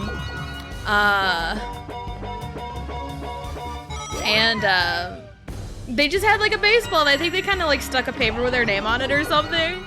And the takeaway, the teacher freaking roasted him for it. It was so funny. He's like, okay, yeah, you brought a baseball because you like baseball and you play baseball. But also just doing that kind of shows your personality is lazy. And it was so funny. Oh man, it was great. It was so funny. Yeah, I don't even like remember half the people that were in any of my classes, if I'm gonna be real. Honestly, I remember more people from my human sexuality class than anything else. Because, like, that class was fun. And I also had some of my dance team girls in that class with me. So that's probably why it was memorable, because I sat with them. Because, like, oh, hey, people that I know. And one of them that I am still, like, friends on Facebook. I follow her on TikTok. She had a very unique name, so I do remember her. And then just kind of other people that were in the class that had like memorable moments and everything.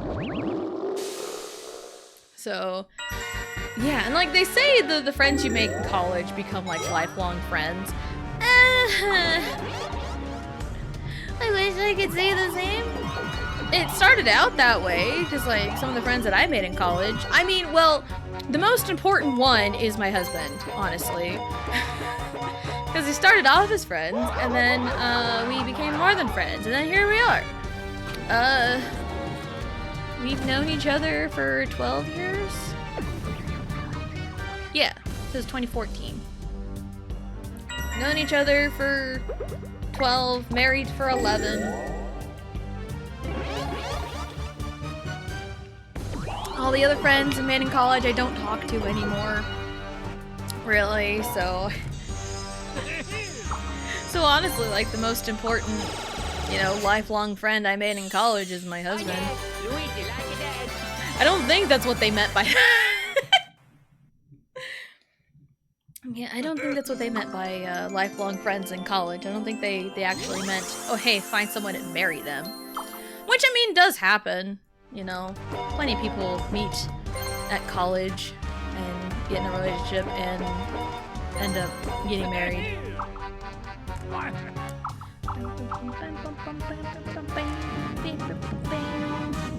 He's dead!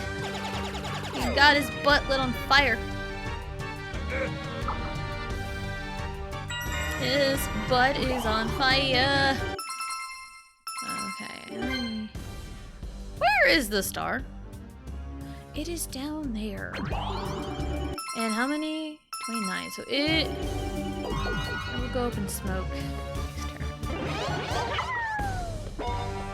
Okay, 7. 1, 2, 3, 4, 5, 6, 7. Shit. Man. 1, 2, 3, 4, 5, 6, 7. Just lose money. I'll get launched somewhere. I'll take my chances. Take me away.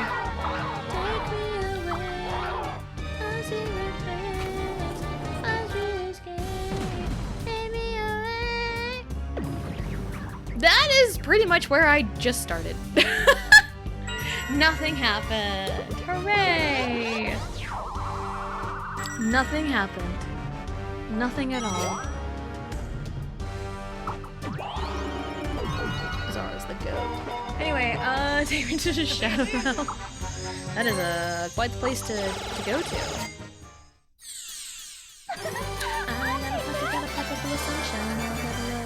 But it's all mine. Oh, whoa.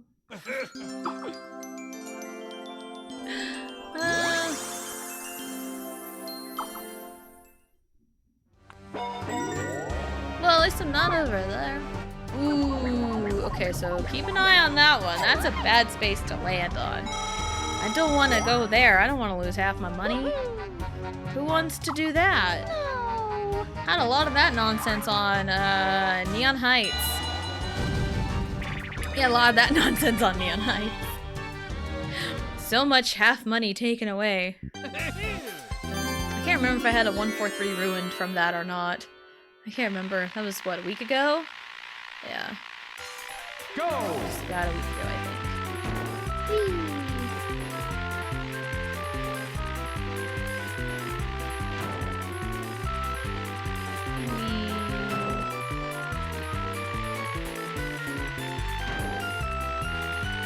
Honestly, you cannot go faster than... Oh, shit. The record I've got, you can't go Finish. faster than that. That's a perfect every time. So, because, like, that's the staff record, too, is the 1945. That's a staff record, so, like, you really can't get much better than that. Oh, we still have another turn. Okay. Oh, it's fine. I didn't roll enough anyway. I did not roll enough anyway.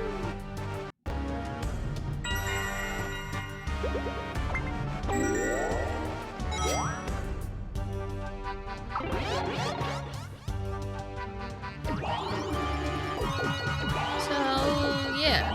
School. We're too cool for school now. Now we're adults in the real world, and that sucks sometimes. He has no money. Whatever will he do? Oh no! I think Luigi's been the only one landing on my pink booze, and I feel bad. I feel so bad. But I mean, that's how I've gotten a lot of my stars. It's just thievery.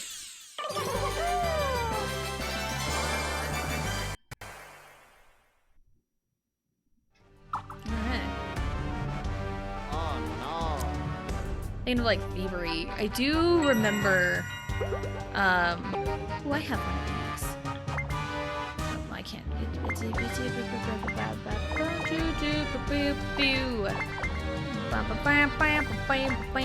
Yeah, let's go there, sure, why not? Or I probably could have waited and see if I got close to Mario's and covered it up. That's fine. I think I talked about it months ago when I first found this TikTok, and I think it was a gal talking about a Tumblr post from years ago about like the Harry Potter houses, and I'm trying to remember.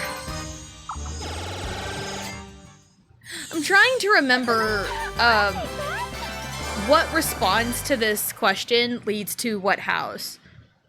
I'm trying to remember. Because it's like, how do you know what Harry Potter house you're in?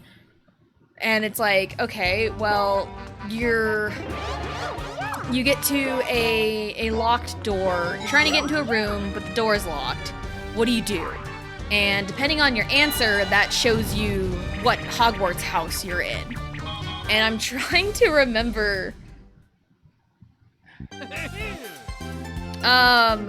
I think Gryffindors try to bust down the door. Hufflepuffs go ask for help, I think. Or go...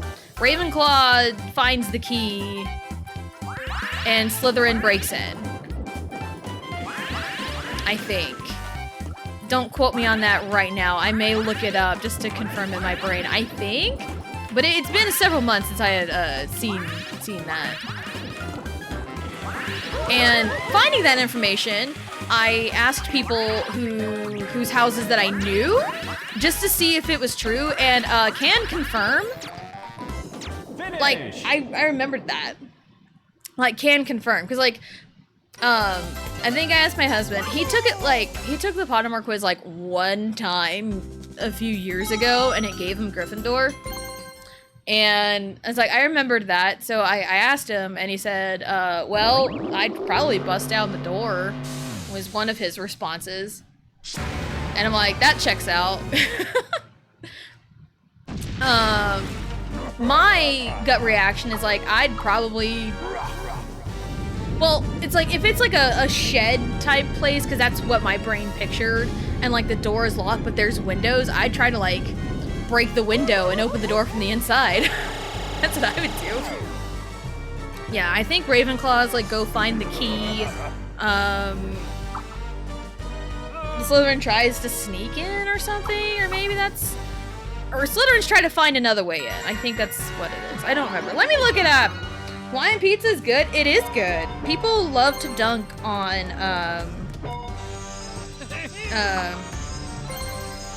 pineapple on pizza at least. Oh my god, I can't type for my life. Okay, here we go. Here is post on Reddit. So I originally saw a TikTok on it. Oh, okay, yeah. I got it. Okay. So, each of the houses presented with a locked door. Ravenclaws go find the key. Slytherins try to pick the lock. Gryffindor kicks it down, and Hufflepuff knocks. They knock on the door and see who's inside. So, that's kind of the general description of that. And like, I don't think I would pick the lock because like, I don't have the skills, but just the sneaky nature of like, I'd just try to find another way in and dang it. And just find another way in and unlock it from the inside. So, but yeah, that's the thing. I'd seen a gal talk about that on TikTok the other day, like months ago. So, yeah. And I love those like little like subtle personality things. So, it's always really fun to like dive into the minds. Cause like, I have taken that Pottermore quiz at least like 4 times. 4 or 5 times I have taken that thing. And it has given me Slytherin each time. Because I have heard people laugh at me when I tell them that.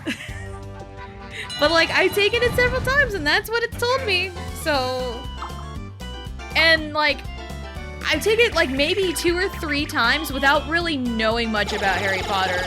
Just kind of, you know, context clues type things. And then like, I've gotten Slytherin every time. And then like somewhere along the way, my husband and I watched all the Harry Potter movies. Dang it. I should have metagamed that. Oh well, it's fine. Wrong. Hawaiian pizza is the best. Hawaiian pizza is pretty good, and I will also take just plain pineapple on pizza. Like, the only topping on the pizza is pineapple. I will take that too. You stand on that? I do too. You're in the right place. And it's like, I don't... Go! My beef with the whole pineapple on pizza thing is, I don't know how they can do that. I'm not very good at this minigame. Finish!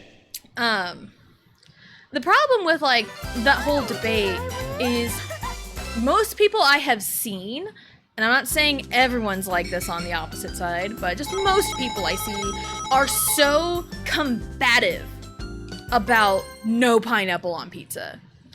And it's like, they will argue until their dying breath how pineapple on pizza is the grossest thing in the world, it's so stupid it shouldn't exist. But then you have the people that are pro pineapple on pizza that are just chilling with their pineapple on pizza. It's like, if you don't like it, don't eat it. It's like, some people do have valid reasons for not liking it. Like, my husband, for example, his biggest reason is he just doesn't like hot fruit. And I'm like, you know what? That's valid. But also, he doesn't like completely denounce pineapple on pizza.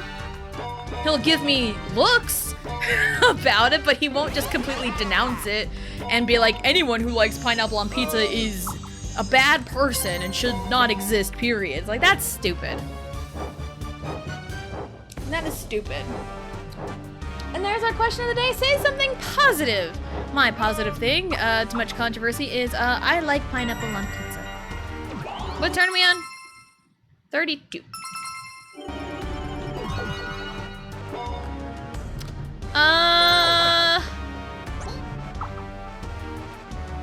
yeah, well, we'll get this.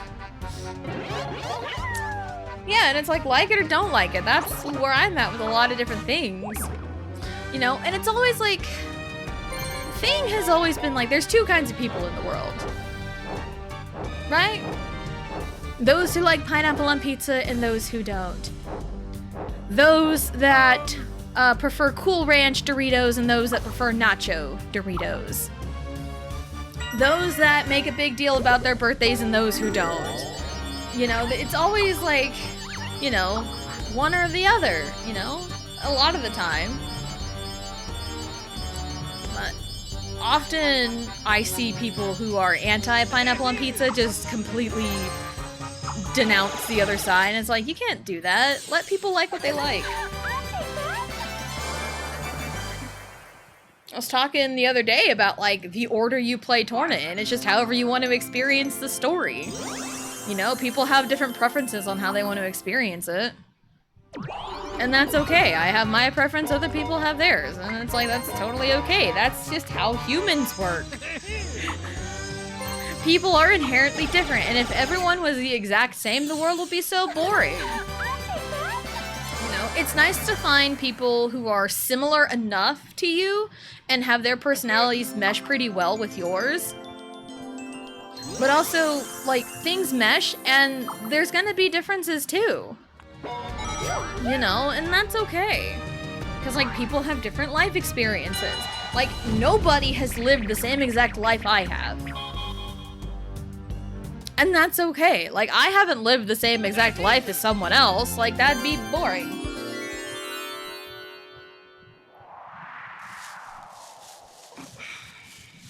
Yeah, that'd be so boring.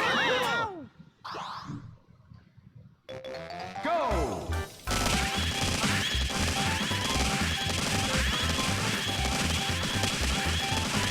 Finish! Ugh! Ow.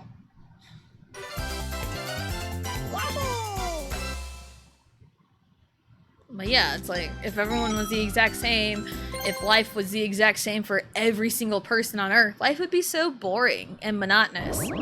No one, like, variety is the spice of life. No spices in your dish, no flavor. You know? That's a pretty standard, analogy. You know?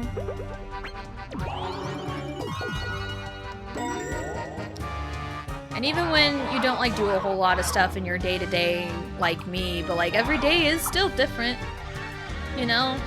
Just a little bit of something can make the day worth it. So. Like, was it Monday's stream of Claire Obscure? I stumbled upon so many high-level enemies.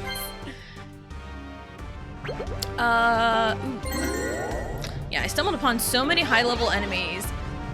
And I'm like, man, I'm gonna make, like, zero progress of anything the whole day. But then at the end, I finally defeated a chromatic enemy, which is the very first chromatic boss I had fought and defeated. And I was super excited about it. And then yesterday, I completed a couple of quests and fought some kind of hard bosses. But I was so proud of myself for those. So it's like, yeah, just the little victories. It's the little victories that count towards the day-to-day. Nothing has to be super grandiose all the time, you know, but sometimes it's like the small victories that matter. It's like, oh, I got to have my favorite meal today, even though nothing really happened in the day. That's a victory.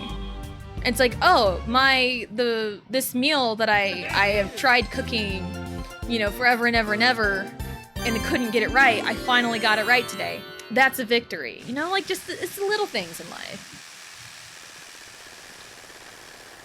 Friend guys, did I switch to? Nice. Nice. I hope they enjoy it. We have definitely got use out of our Switch 2, especially with Xenoblade 2, Switch 2. Well, with Xenoblade 1, my husband had just finished playing Xenoblade 1 when the Switch 2 versions got announced for all three. But he's been playing through 2. He's pretty much like right at the beginning of chapter 4. Finish.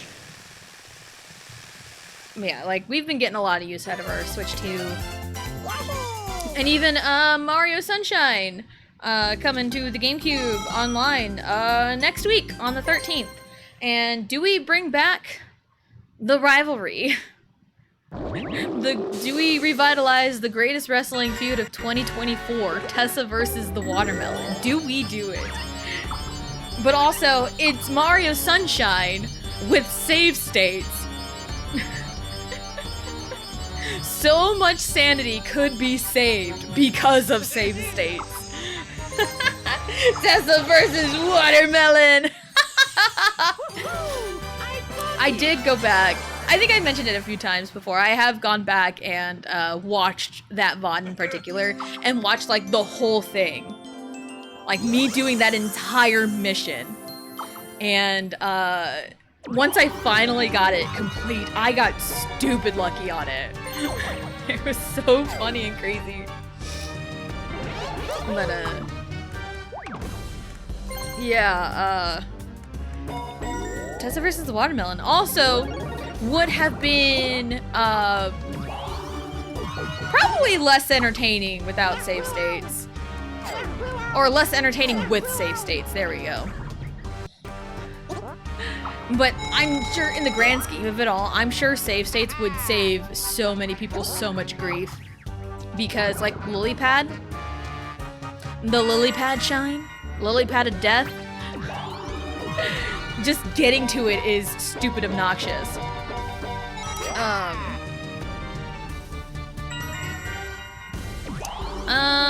There's the pachinko machine. Any of the secret shines. Oh no! Well, I guess I had it coming. He had it coming. He had it coming. Mission's so very hard. I was little. Yeah. I had really only played Oh yeah, Luigi like it dead. a handful. Like, I played through Bianco Hills and maybe a tiny bit of Rico Harbor when I was little. And then I never really gone back and beat it. When I streamed it 2 years ago, I did it on 3D All-Stars. And now 3D All-Stars is essentially obsolete because if you have the Nintendo Online subscription with the N64 stuff, Mario 64 is on there. Now Sunshine is coming to the Switch 2 GameCube portion, and Galaxy 1 and 2 got its own little bundle release. So yeah, 3D All-Stars is kind of obsolete now.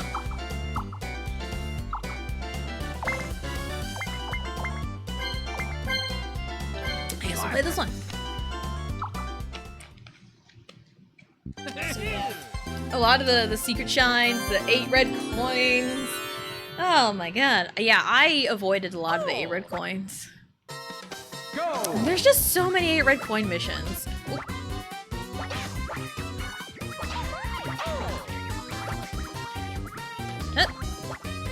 Ta-da.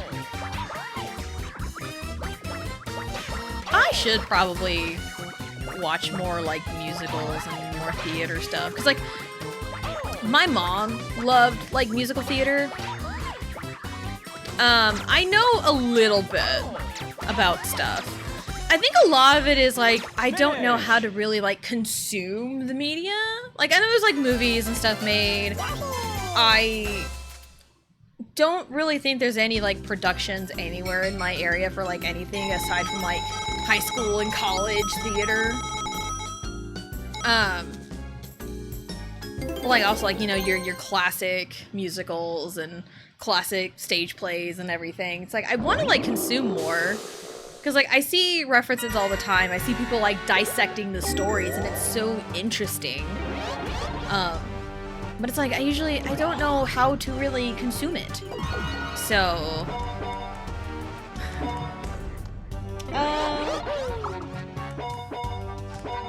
There's a Pro Shot 6 airing at the movies next week. I'm so excited.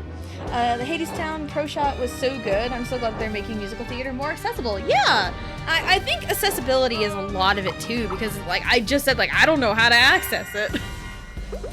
And I know you talked about that, I think in your Discord on that first time before you went to see it. I even like looked up where it would be playing around me, and I don't think it's very around me at all. Or maybe, I don't know. I haven't like looked too deep into it. Maybe I'll figure it out. I don't know. Hello. I'll buy this one. Week after next week. Okay, so 2 weeks. Okay.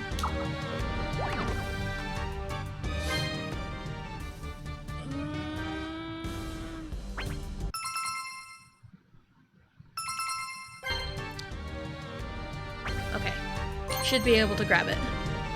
As long as it doesn't stay on this island. I'll be fine. I'll be fine.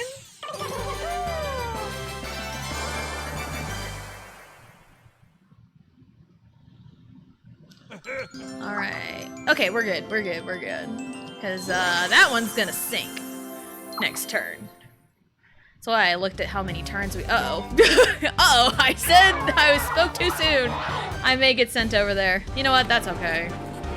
I have spoken a lot of things into existence today. Yep, I knew it. It's fine. If you have an AMC theater near you, keep an eye out, or I can message you when they have them. Yeah. Or when they put them on streaming. I think you'd love 6. It's King Henry 6 Wives with their pop girl group, historical and pop stars. Oh my god, yes, that's so perfect. AMC theater. I think I looked up my nearest AMC theaters, or at least the ones in the state of Kansas. I think there's like only one. I think it's up by Kansas City and Topeka. I think. I remember looking it up like a few weeks ago. I don't remember. But that's like just Kansas itself. So I don't know about like surrounding states. And I don't want to like say too much without giving away my exact location. Because who wants to do that? Who wants to figure out where exactly I am? It's boring. It's Boring Town. I'm in Boring Town, Kansas. There's nothing here.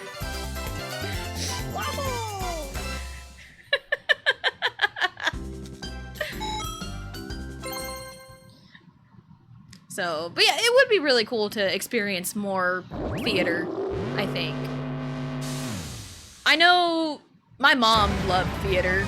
You know, she loved performing. That's probably where I get my love of, like, performing. It's from my mom.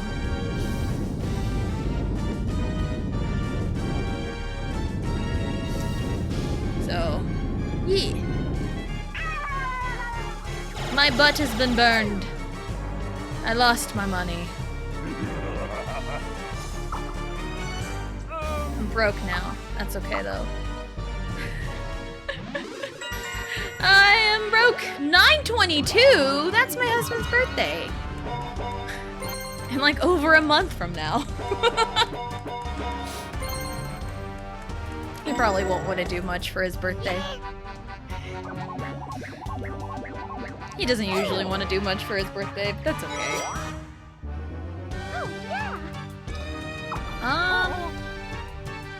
Let's see. Yeah, I mentioned, like, you know, there's usually, like, there's two kinds of people in this world. Those who, you know, care a lot about birthdays and those who don't. And usually those two people marry each other. Like, a lot of the things I, like, just said, like, oh, those who like pineapple on pizza and those who don't. Those who prefer Cool Ranch Doritos and those who prefer nacho. Like, you think of, like, oh, there's two kinds of people. It's usually me and my husband. There's a couple things that we are the same on. Like, oh, there's two kinds of people in the world. Coke versus Pepsi. Nope, I'm Team Pepsi and my husband is also Team Pepsi. We are just Team Pepsi. Where... it's all the way over there. I'm starting from here? That's gross. 1, 2, 3, 4, 5, 6, 7, 8, 9, 10, 11, 12, 13, 14, 15, 16. Am I counting right? Oh my god, I blanked.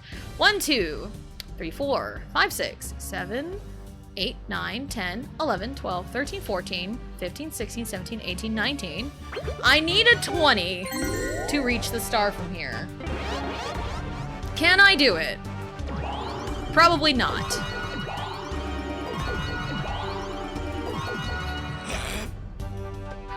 Nope, not even close. Oh, I didn't realize it started on the happening space. I counted wrong anyway. Not like I was gonna make it. 1, 2, 3, 4, 5, 6, 7, 8, 9, 10, 11, 12, 13. I'll get close. And Mario doesn't even have enough money, so we'll just camp it. Bloop. Ta-da! We made it.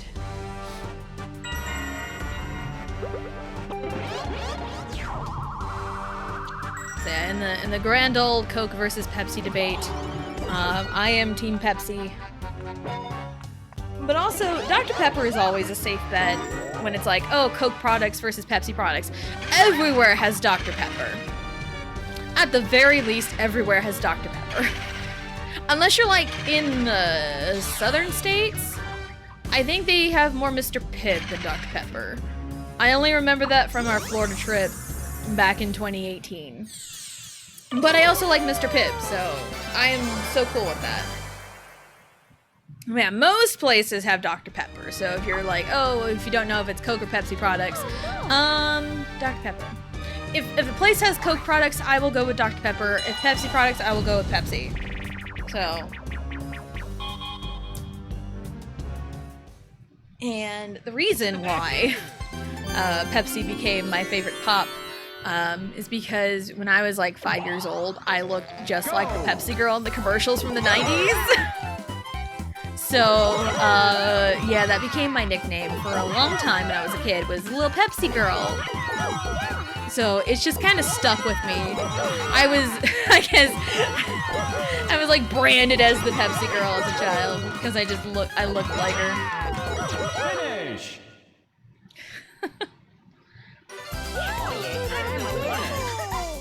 Yeah, and I think about like stories all the time. Like my parents would tell of me, and everyone's like, "Oh, that's a Little Pepsi Girl." There's this one story that it was my dad's favorite story to tell of me. I think I've told it a few times on stream, but I'll do it again because it's such a funny story. So I'm like 4 or 5 at this point. And my dad takes me to the grocery store, and he's friends with like the managers and everyone there, and he's going to the store, and the manager comes out, nice lady, she's like, hey, how's Little Pepsi Girl? And I'm just like all smiley and all cute and everything, and she makes a comment saying, I don't think I have ever seen her sad at all. She's always happy. My dad says, watch this. And he bends down to my level, looks me right in the eye, still smiling, like a wide grin, and just like, hey, Tessa, no. And I just start bawling like a baby because I heard the word no. The manager was so pissed at him. He always thought it was hilarious, and that was his favorite story to tell of me. So it was the funniest thing. And it's like it's like I gotta keep that story alive somehow, because I don't ever get to hear my dad tell it again, so I gotta keep it alive somehow. So, yeah, and it's like, when he said the word no, it wasn't even like a malicious no, it was just a no. He just said the word, bright smile and everything. And I just started bawling like a baby just because it was the word no. So, yeah, I'll proudly tell that story because it was my dad's favorite. I'm sure a lot of people's parents have the best story to tell of their kids. I mean, we've got a few now. I do remember a few years ago, SummerSlam 2023. I think that was the first SummerSlam that Hunter took over creative, because like the whole scandal with Vince came out, the whole lawsuit and everything, and they kind of shoved in Triple H as head of creative and all that at the moment, and he was, you know, head at SummerSlam. And during that time, we were watching a lot of wrestling. And Allie's favorite wrestler at the time was Becky Lynch. Well, Becky Lynch had a match with Bianca that night, and Becky ended up losing, and Allie just started crying because Becky lost her match. We were trying so hard not to just bust up laughing, but man, it was so cute. It was so funny watching her just cry because her favorite wrestler lost. Riley's already got a bunch of stories already because she is the feral second child. I mean, I also still have when Allie busted her head on the playground at kindergarten. I remember that. I was pregnant with Riley at the time. And I get a phone call from school, and I was told, hey, Allie had an accident at school. She may need stitches. And I'm like, excuse me? And I go to the school and pick her up, and she's just chilling there, holding like paper towels to her head, and she's just chatting with the principal, chatting with the secretaries, like nothing even happened. It's like, oh my god, child, what are you doing?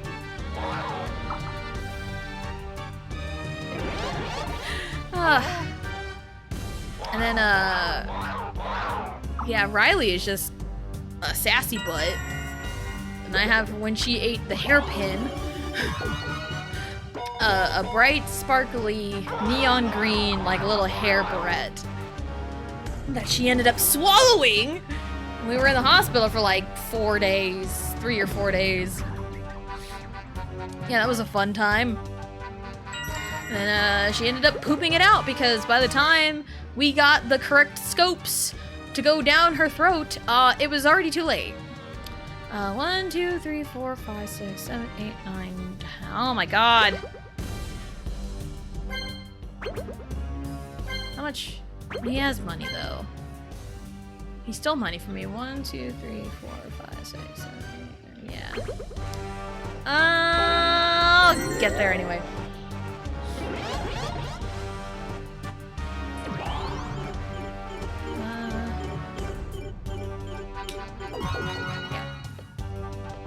So, yeah, Riley at the hairpin.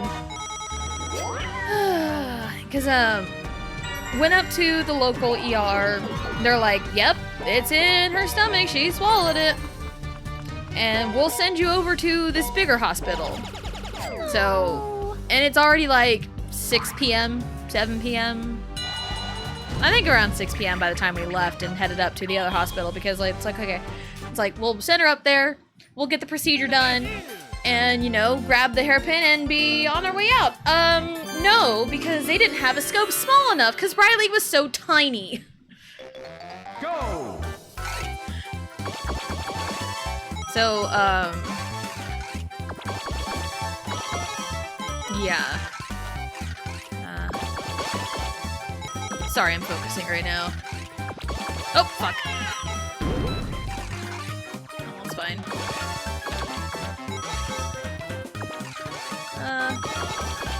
There we go. We can get one more. We can get one more. Dang it. Finish! Oh, well, it's fine. So yeah, we went there and they're like, we don't have a scope small enough to reach down her throat and get it, so we'll send you to this other big hospital that's further away. It's like, so we drove all night long And we were there. They took x-rays of her stomach like every day. They're like, okay, we'll send her back to procedure, because like it was a children's hospital, so they were more equipped to handle tiny child. And by the time we were up there and they did the procedure, it was already far gone in her system, and they're like, well, we'll just monitor it. We'll wait till it like gets to a certain spot or past a certain spot, and then you're in the clear. Because they were watching it go in like her intestines and everything, and they were just waiting for it to get past a specific point so it doesn't like get stuck. And it got to that point, and we were all in the clear. And then she pooped it out the day after we get home from the hospital. Yeah, it was not sparkly anymore. It was definitely not sparkly. I think it was still neon green, but it wasn't sparkly anymore. I swear Riley's gonna like break her arm one day and just not have a care in the world. I swear. Like, I also literally just saw her the other day run like shoulder first into the wall because she just like wasn't paying attention to where she was going, and it's like she like shoulder checked the hallway. It's like, really, kid? What are we doing here? How many? I got 10. Okay. 1, 2, 3, 4, 5, 6, 7, 8, 9. Ew, no. I don't want to land on that. 1, 2, 3, 4, 5, 6, 7, 8, 9. Yeah, I don't want to land there. No, give me this way.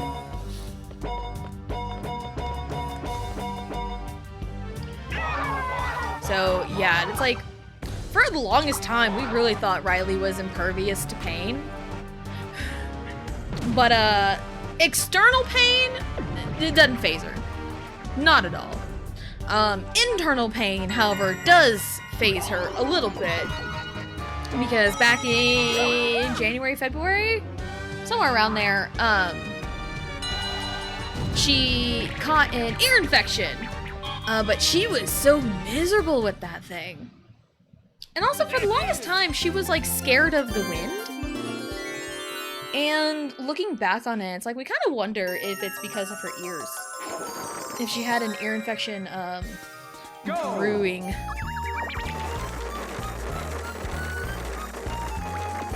What? Oh, the snails need to be gone. I'm stupid. I jumped it.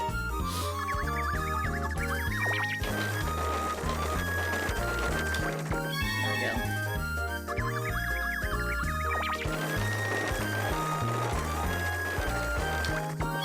go.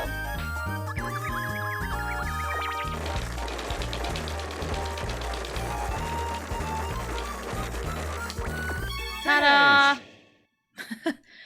Anywho. Yeah, it's like Riley's ears became real sensitive, and she, got an ear infection.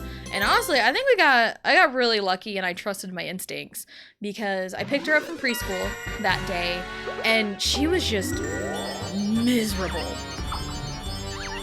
She was so miserable coming home from school, and it was a cold day, overcast, real chilly, and she was just not having it. She was just not in a good mood. She was cranky, and she was holding her ear. She was in pain, clearly in pain. And it was about a little after 4 where I made an executive decision to go take her up to the ER, because it's 4 o'clock. I don't think I can get her squeezed in for an appointment, and I need this taken care of. So I took her to the ER, and with a stroke of luck, the doctor was already there.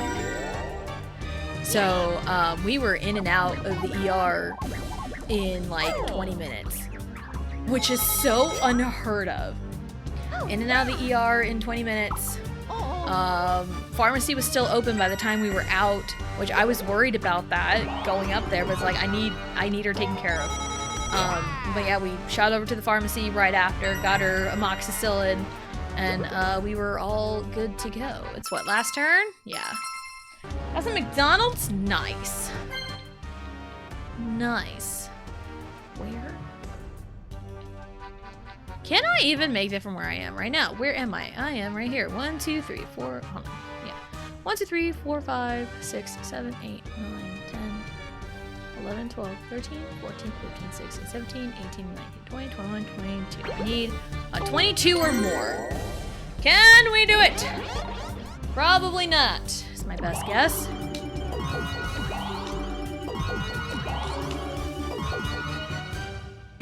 Get 12. I need a 22, gets 12. Well, where am I gonna land then? I don't know what that is. 7. 1, 2, 3, 4, 5, 6, 7. Ooh.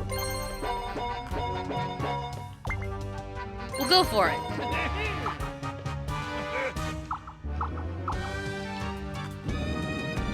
Oh, dang it. Should have trusted my instincts. Oh, that's fine. Not a big deal. Life is cruel sometimes. So, yeah, we got some stories about the kiddos and everything. So, we got some of our favorite stories already. And I'm sure your guys' parents have, like, their favorite stories of you. You know, barring you guys are in healthy relationships with your parents. Because, like, I can understand if you, like, don't have a good relationship with your parents. I'm sure, you know, that changes things. But, like, in a general happy relationship with your parents, I'm sure they have a very funny story from when you were a kid.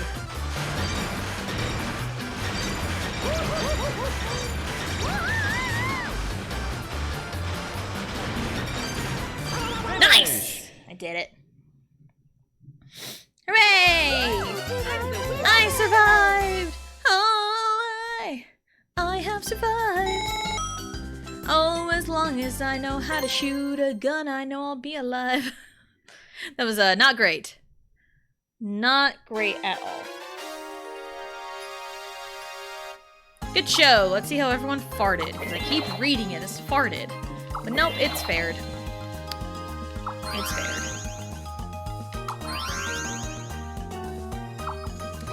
10 bonus stars. What are the bonus stars? That's just Mario Party 6.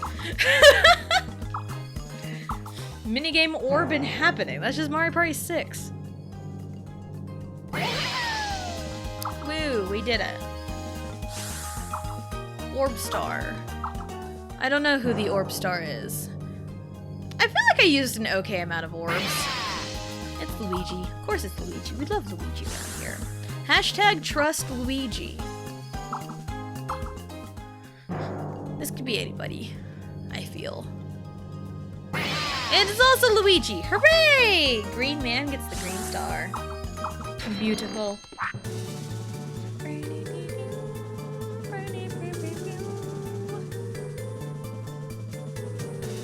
How did we do? I did it! I won! Hooray! Was there ever any doubt? See, I told you we had plenty of time to turn it around after the first 5 turns. When Mario just, like, shot ahead of everyone else with, like, 2 stars, over 100 coins. Oh man, if only they had Shopping Star. Oh, I was 1 less. Dang. Yep, I spent a lot of money on orbs. There's a Running Star. Luigi would have got it. Peach would have had the red star. And Happening Star was Luigi by a fair bit. Yeah. I think I got most of my stars from, King Boo. Or not King Boo, Pink Boo. Stars. Yeah, I was like really just on... Yeah, Mario jumped out so far ahead in the beginning. Oh, there's a... Oh, maybe Mario stepped on a, one of my King Boos, maybe? I know Peach stole a star from him in a duel. And so she got her first. Maybe that's what happened. Because I remember being a little perplexed about, having 2 stars at one point. So I'm like, I swear I only had 1. Maybe that's what happened. Yeah, look at all that freaking money! Yeah, I had a lot of money, and then it just, like, went down. Yeah, look at all that money Mario had. And then it disappeared, because of course it did. Yeah. What a crazy ride that was. I don't even know how much points I have. I think I can check in the control room. Is it the control room or is it the duty-free shop? No, I think it's the duty-free shop I can do that in. Never mind. Never mind. Yeah, duty-free shop. I don't even know how many points I have. Or maybe it said so and I missed it.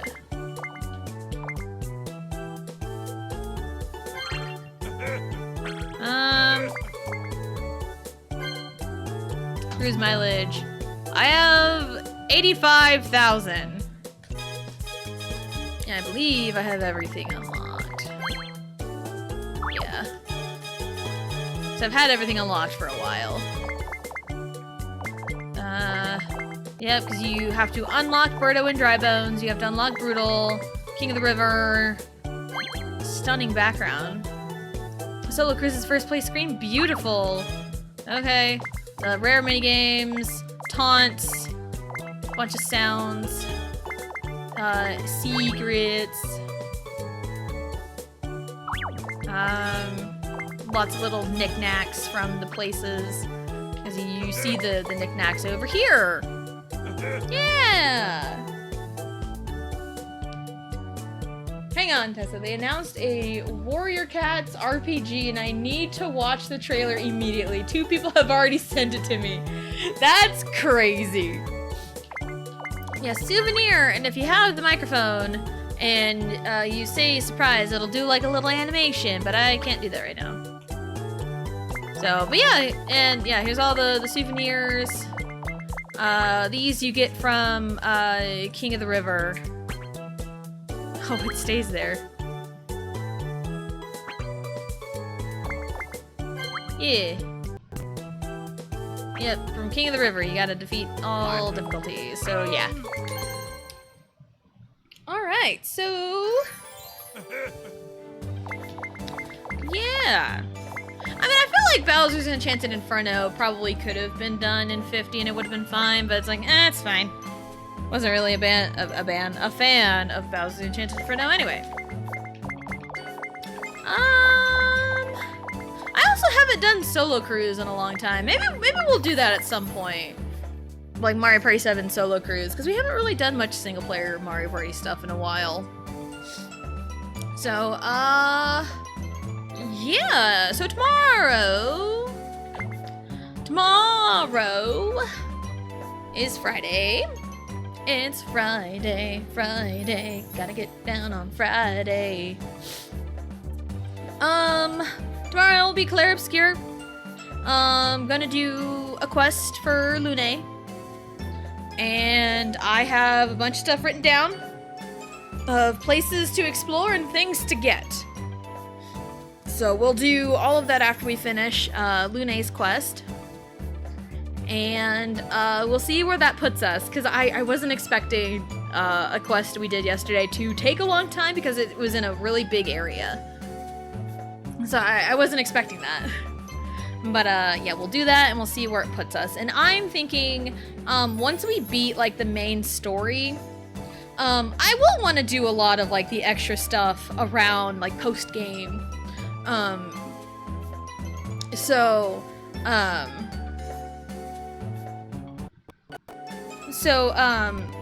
We may move Clair Obscur back to like once a week on Mondays and find a shorter game to play Wednesdays and Fridays after we beat the main story. That's kind of what I'm thinking, but I need to have a game lined up for Wednesday and Friday, and I don't think I quite have one yet. So I have a couple in mind, but I'll have to like run through and see what we even have to be able to play it. So, but that'll be we'll cross that bridge when we get there, type thing.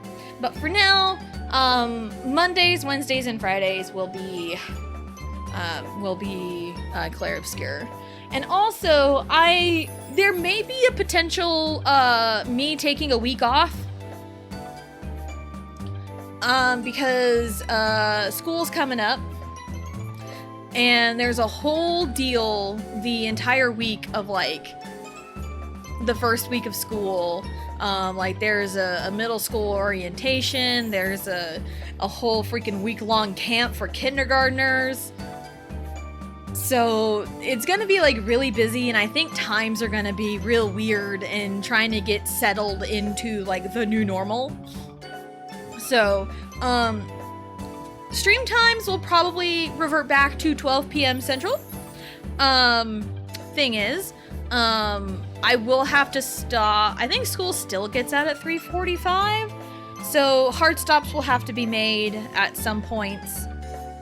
But that's we'll cross that bridge when we get there. But like as of right now, 12 p.m. start time. No, like close to 12:30 because kindergarten is all day here. So Riley will be in school all day, as well as Allie. So yeah, so it'll be something. We'll be childless, but not the childless that makes me go like 6.5 hours of stream. Not that kind. But the kids will be in school. Is it turn-based? Turn-based kindergarten. Oh, I love it. Man, imagine if it was turn-based kindergarten. Each kid gets a turn with the teacher. That would take so long. That would take so long. Oh,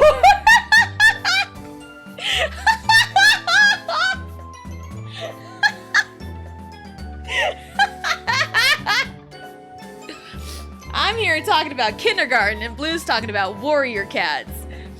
Are these warrior cats kindergartners? I hope not.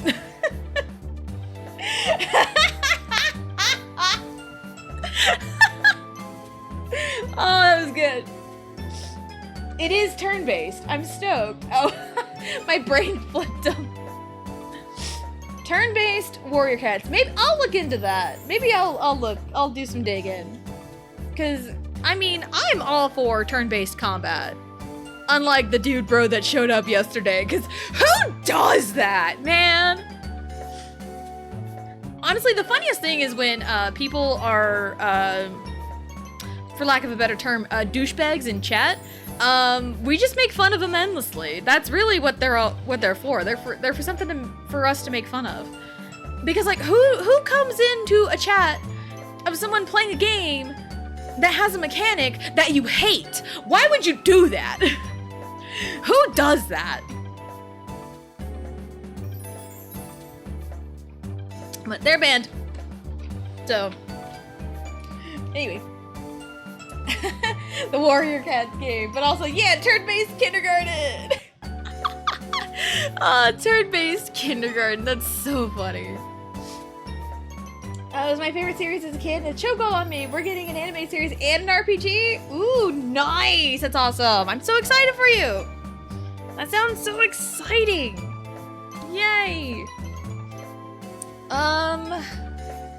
So yeah, with school coming up and a lot of like beginning of school chaos, there is a strong possibility the week of the 17th, like the 17th through 21st, there is a strong possibility I will just take that entire week off and we'll resume on the 24th. Nothing's official yet. If anyone is here, wherever they are, I will probably post updates in my Discord about it. So, because I've been thinking about it for a while, and as we're getting closer to school, I'm like, there's going to be a lot of chaos that week, so I don't know if I can really reliably squeeze in streams during that time, and just kind of get back into the swing of school. So, but yeah, if you are not in the Discord, there's a link. Come join. I'm going to snooze ads because we're about done here. So yeah. And yeah, with a possible week off stream, and then once we beat the main story of Clair Obscur, it may get moved back to once a week. And we'll do like the extra stuff the once a week and then find another story game to play Wednesdays and Fridays. So that's kind of the outlook of the month of August right now. So, yeah.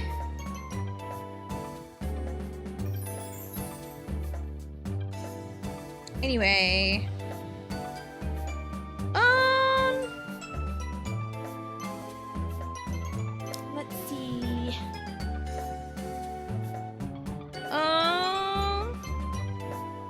couple people that are live right now, but it's also 4, and I also know Blue's tired.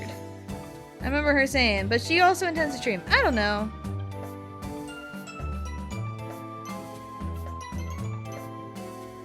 Let me double check.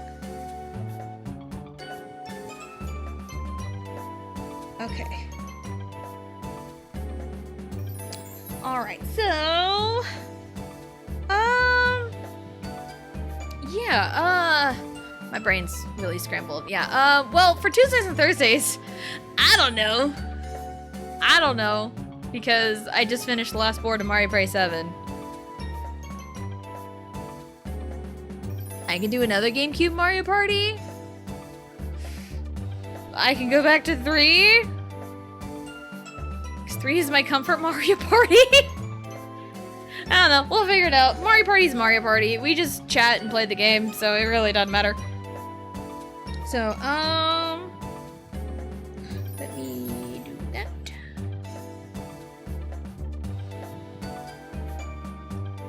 And I think we can raid Max. Maybe?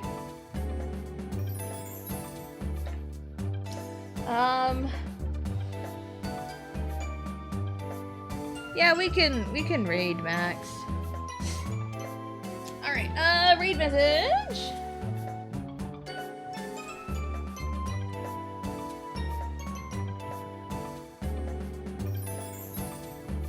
I always misspelled kindergarten. Raid message will be turn-based kindergarten, please. I think that is so hilarious. Turn-based kindergarten, please.